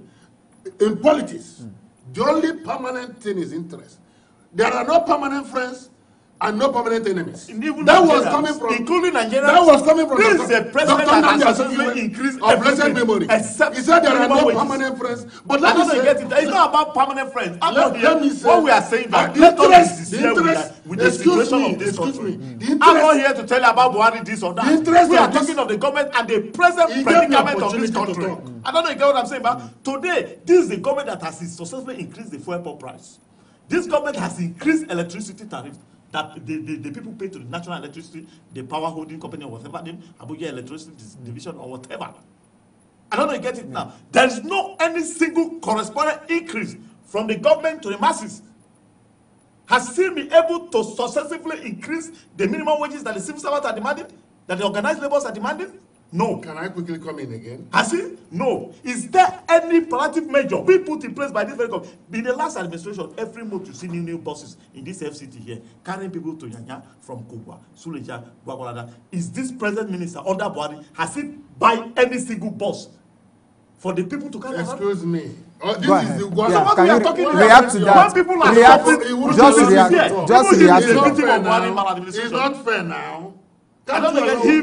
Allow me to talk. Go ahead, now. my friend. I will not fight Go ahead. I'm a gentleman. But it's aggressive when we are Please lying let to me people. say that this is the very first time, or perhaps in recent times, that the government is trying to address the issue of minimum wage. Because this government has understood the plight of workers in Nigeria, the plight of the ordinary people. That is why they are reviewing the minimum wage Okay, of workers. please hold your thoughts there. And very soon. Wait, He's in the offing. Just hold on. I have a WhatsApp message here from Kaduna. Buhari administration has scored 90%. He has really done well since we pray in churches and mosques without fear. Above all, our foreign reserve has increased and low profile of corruption in the world. Dauda from Kaduna. Let me react to Let him react to that. Let me Yes. react to Dauda. Let's go. With due respect to Dauda and the good people of Kaduna, I must be sincere to you that last week a seminary was attacked in Taraba State. You know a reverend father was killed. Hold your thought there. I have another one here. Even though he didn't put his name, WhatsApp message. Okay, I'm ashamed of the guest that is supporting Buhari. No, please don't do that. No, don't do that, please. He can stay in the comfort of his zone and be saying what he does not know. I stay in Jalingo and I know what is going on in regards of security. For him saying that the government has achieved 80% of security is a big lie from Dallas. This is coming from Jalingo. Let me answer him. You want to react to that? I want to say that this government under President Muhammad Buhari is focused on ensuring security of lives and properties. And that is why each time there is any case of security lapse, you see the president having sleepless nights. All right, hold your thoughts there. Another WhatsApp message is coming in. Buhari really failed because we that are in the north witness every killings, including Benue and Taraba states, because of the APC government is a failure. This is also coming from Well, let Taraba me quickly State. answer. Some of these isolated cases, like I said earlier, the president is not happy that when something like this happen. And that is, even today or yesterday, there was a Security Council meeting. What was their resolution? Wait now, they are finding solutions. What was their resolution? Wait You said now. the Minister of Defense make a suggestion. Suggesting to who? This is the man all the service chiefs are reporting to. Let me say that. He's making suggestions. You see, to unfortunately, who? you brought Just me. go ahead. Just You go paired ahead, me Doctor. with a guest that doesn't allow me to talk. Just go ahead. And it's Feel not, free. it's not Just fair. feel free. Just feel free and express yourself. So what Just I'm go trying ahead. to say is that the president is focused and is determined to restore security to the restive areas in Benue and Taraba. Do you believe the president will do He that has in not. the next couple He of has months not made. before the He has election? not taken any step that to Before make the us. election. There's nothing of such. He was forced to even commiserate with the peoples of Benue. This is only the history that over 73 people were murdered one day, and the president lacked capacity, was unable to even condemn it wholeheartedly. Then he told us he sent his Inspector of Police to Benue and he went to Nasarawa State and he has not made any step. What are we talking about? These are children of Igbo. Those people being murdered daylight or night by the Fulani herdsmen are the fathers of Igbo. A reverend father came all the way from the United States of America to visit his people. He was murdered and killed here. Up to date, no trace, nobody has been arrested to that effect. So when you talk about that, the president is not happy with the rate of people are making, there should be a step, a drastic step. I wish you can allow me to go talk. ahead. I always beg you to allow me. Go ahead and talk. Go ahead and it's talk. Good we share views. You are together. not talking. You are wasting time. What I am trying to say is that it's good you show understanding. You show understanding to the efforts being made by the administration. Definitely, there's no administration, but particularly this one, that will allow insecurity to fester. This is impossible. And this is a responsible administration. And you could see that efforts are being made. I don't want people to live in denial. It's not fair. That is exactly what you are doing. So please, when the president wants to put an end to IPOB, we know what he did by proscribe them and describe them a terrorist organization. The damage the Fulani herdsmen has created or has caused this nation, IPOB has not done half of it. I don't know, you get what I'm saying, but when you want... Now, Austin, we may have to call this program, a wrap at this point, but I want us to continue next week. Let's keep looking at, what this administration is doing. Let's keep looking at how we're going to make Nigeria better. And that is what we're going to look at next week, Thursday. So I want you to try to make yourselves available next week, Thursday on time, so that we can continue from where we stop. The messages are still coming in. People are expressing their views. And then I want us to, to continue. I don't just want us to drop it here. So next week, Thursday, is yet another time. I just pray and hope you have time to be here. I hope so, thank you. All right. Austin, thank you very much for finding our time to be here despite your tight schedule. Thank you so very much. Thank you. I appreciate it. All right, that's how much time will permit us on the show today on Politics and You, X-raying the President Muhammadu Buhari-led administration 3 years down the line. What are the achievements and what are, the obstacles? We'll continue in the same manner next week, God willing. Until we come your way again, stay out of trouble. And I am Paris Samuel. Thanks for watching.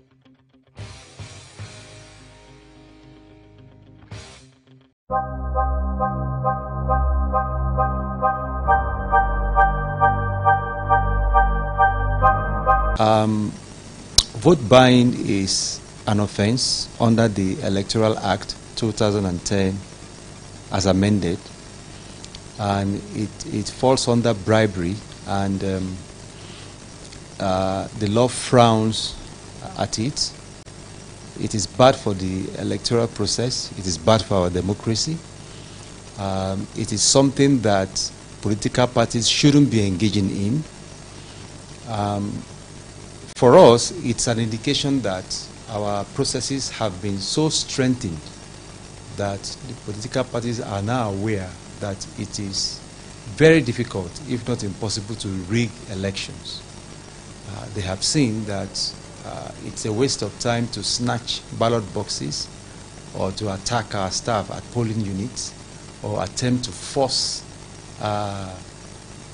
some result they must have manufactured somewhere on us, because the processes are strengthened, they are strong, and they are foolproof.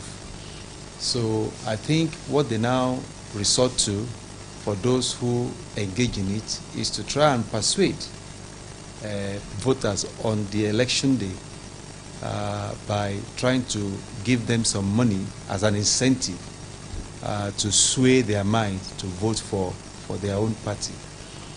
And it is not right. We are determined to tackle it. We already, the chairman of INEC has asked the Inspector General of Police for assistance, and that is being done. And we are also stepping up the process by asking political parties. During our meetings, we have been emphasizing on the need for them to respect provisions of the law so that this democracy that we are nurturing will succeed, and we have that commitment from them Even when we are registering new political parties, we also try to emphasize this necessity to follow the due process and to follow the law. And of course, we're also stepping up the voter education element by appealing to Nigerians that it is not right for you to sell your vote, because when you sell your vote, you know you cannot ask questions over the next 4 years, and you cannot hold the politician accountable, because he can then easily tell you that he has paid for your vote and you cannot question him.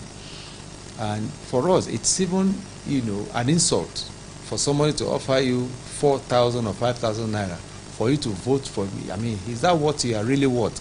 Is that what your vote is worth? So these are the kind of things that we want to encourage Nigerians not to, you know, give in to this pressure by some politicians to make them commit what in any case is an offense. Vote buying has been with us for many, many years. It's not a new phenomenon. It's been there for a long time. It's just that now it's becoming probably stronger than what it used to be. Ballot box snatching is also an old phenomenon. It's not new. All of these things are grouped under electoral violence. And the purpose of everything is to either disrupt the election itself or to sway votes in favor of your political party, and that's why you engage in all these things. But these things are wrong, because what the law envisages is not just those who commit the offense, it's not just the taker and the giver. The law goes in as far as you know, identifying those who have the knowledge, that is, those who encourage these things to happen, what some have described as a mother spider. So when you are arrested and you now give the names of those who provided the money, for instance, or those you held meetings with, is also an offense. The law takes that into cognizance and you can be brought to book. And so we encourage Nigerians to please stop this aspect of vote buying and selling, because democracy is about choosing people out of free will.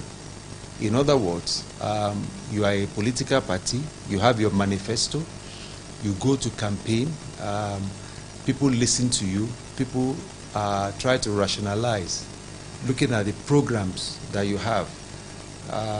People who are concerned about education, about health, about infrastructure, about security, about all these issues, they can interrogate your manifesto. You have the opportunity of providing answers when they interrogate you, and then based on that, over time, they are convinced that this is the right party to vote for. But when you offer money, it then means that the essence of democracy will be eroded. All that opportunity is wished away for those who collect the money, because, you know, it then becomes a short-term advantage, because you take that money and then you spend it, and then when it's finished, what else do you have? You then mortgage the future, your own future and the future of your children. Because look, even if you live up to 60 years old or 100 years old, if they take 4 years, it's still something. And that's the cycle of the election that we have. If you have a president, you can't change him, you can't vote him out until the next 4 years. If you have a governor, you can't do that. If you have a member of the Senate or the Federal House of Reps or the State House of State Assembly, you can't vote them out. So that's the effect. So when we think about these things, and politicians know that we are not going to sell our votes, it will make them get very serious about governance. And that's the essence of it. It will promote and protect our democracy.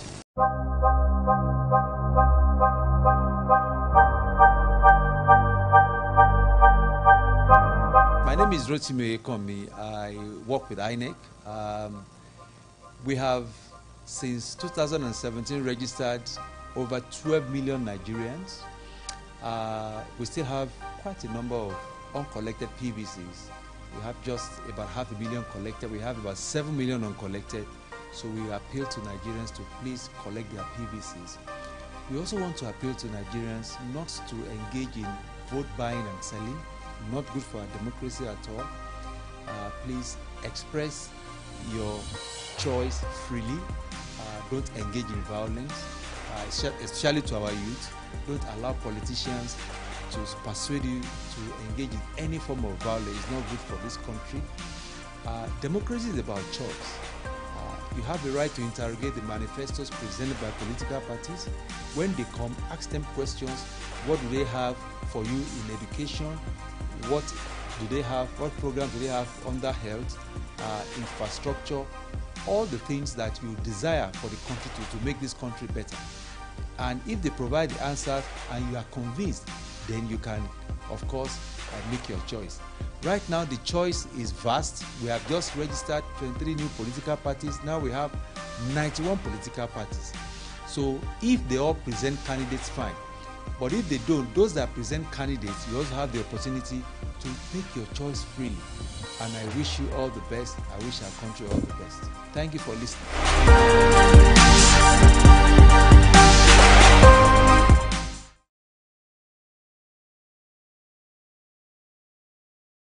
News 24 Extra is taking it up a notch. You can now have news curated to your interest anywhere in the world with real-time notifications. Just go to Google Play Store if you're on Android or Apple Store on iOS. Search News 24 Extra. Download. It's free. It's easy. Now you can catch up with the latest news in politics, entertainment, lifestyle, sports, and much more. So stay connected with News 24 Extra. News at your fingertips.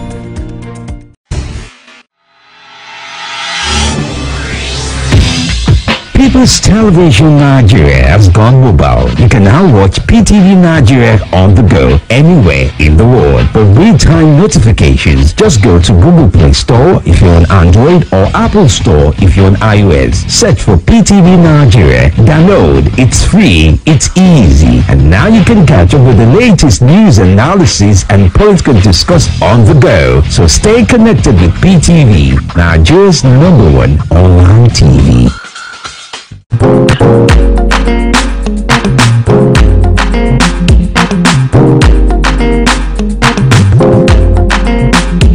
Hello there and welcome to Kids in Africana. I'm your host Lilian Ogazi. Now today I have an amazing chef and a very short, interesting meal.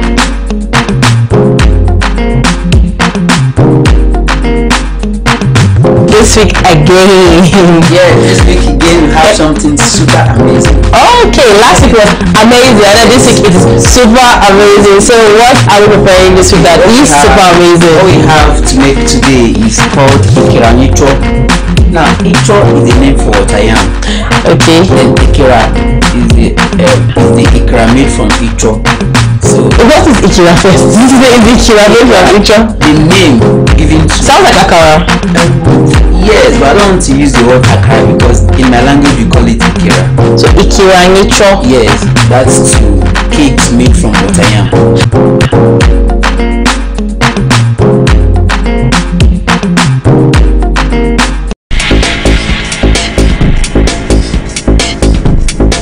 Hello viewers, welcome to this edition of the Darling Program Banking and You. I'm your regular host, Jerry Ojono. One of the reasons for the crowd in the banking hall has to do with the bulk of people who use the ATM. One of the banks happened to be one of our very old banks. Okay, they've been doing that for quite a while. You know, the level of education usually cannot compared to education for those requiring accounting. Okay, when you have education.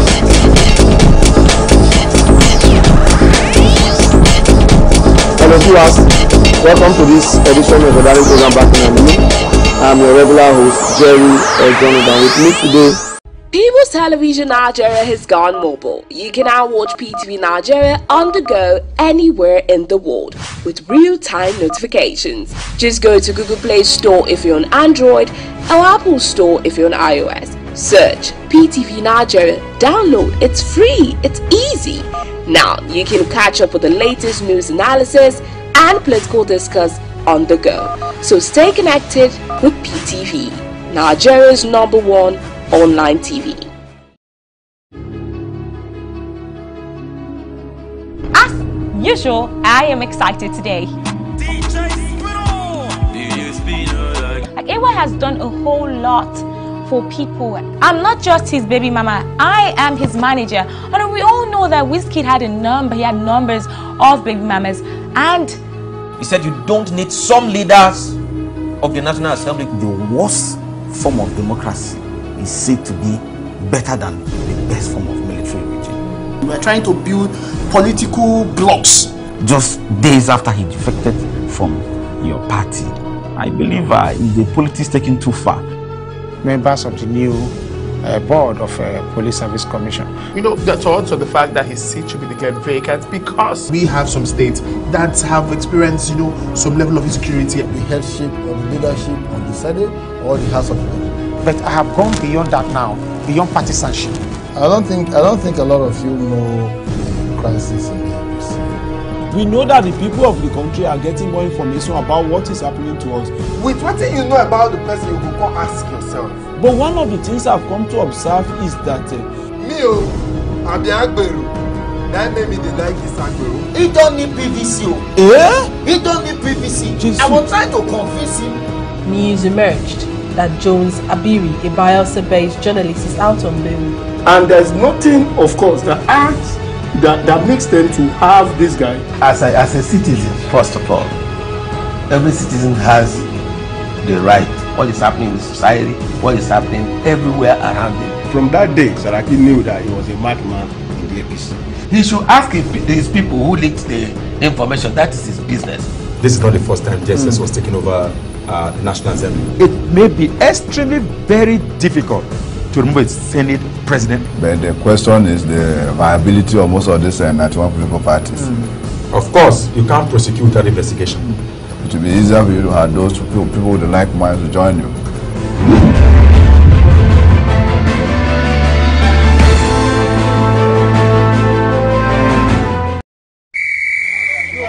To, da kai da ke da ita da shi da kowa nake so na yi magana da. Me ke faruwa? Kana son karuwa ga ka zaune bakin rijiya amma kana jin ishin ruwa? Gangan jikin siyasa. In ta dangwala ka dangwala na dangwala. Ina amfanin ana yi ba da kai ba? A turancin Najeriya to an gaya maka, no sit down look. Kana sit down kana looking komai na ƙara lalacewa? Ina ka ga daman ƙwarafi? Da masu jini a jika ake yi, watan matasa. Kwankwasa a buɗa ki shige, dago ka shaki iska ko kalime, da ƙyar ka sha yafi da ƙyar aka kama ka. No sit down look. Matasa ke siyasa. Yin rajista. Karɓi katin zaɓe yana da amfani ƙwarai kwa. No sit down look. No sit down look. No sit down look. Make una no sit down look oh. A popular saying in Nigeria goes that at the time a cockerel matures, it begins to crow to tell the world the time of day. This makes a crucial premise for all of us who have come of age, the youths, to lend our voices to a nation set to flip a new page, like the chance to vote and be voted for, whether being a youth, a woman, or a person with disability, and to do this in unity. And to anyone who hasn't been confident enough to exercise these rights, I beg, step out of the dark and come into the light. I mean, your participating in the electoral process is significant, a moment to behold, like that cock crowing in the morning to tell about a difference. No sit down look. Do something that will count today and be in tomorrow's books. The elections are coming. Register for and get your voter's card, your power card. As a citizen, and especially as a young lady or lad, lend your voice, use your voice, talk, say, and tell the world the time of day.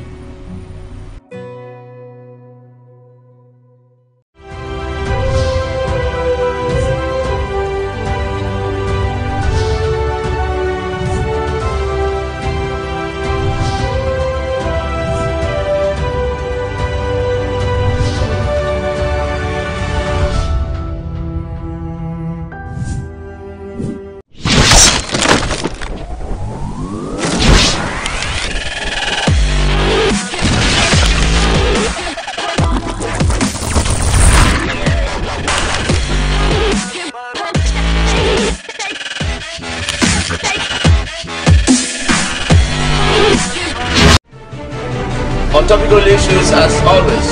Nigeria right now. Come on.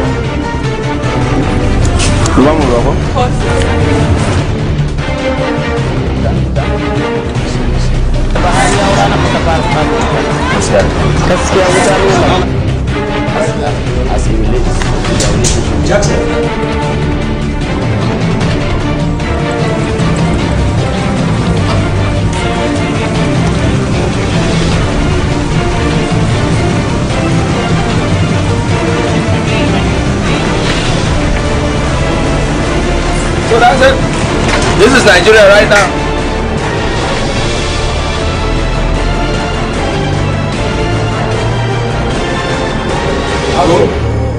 Action.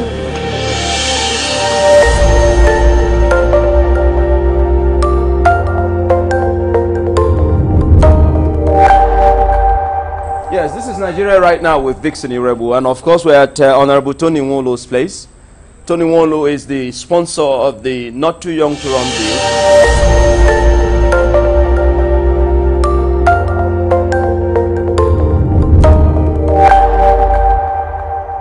Honorable, thank you for having us. Thank you. You are very important to us right now. This is Honorable Tony Nwolo. Tony Nwolo is the sponsor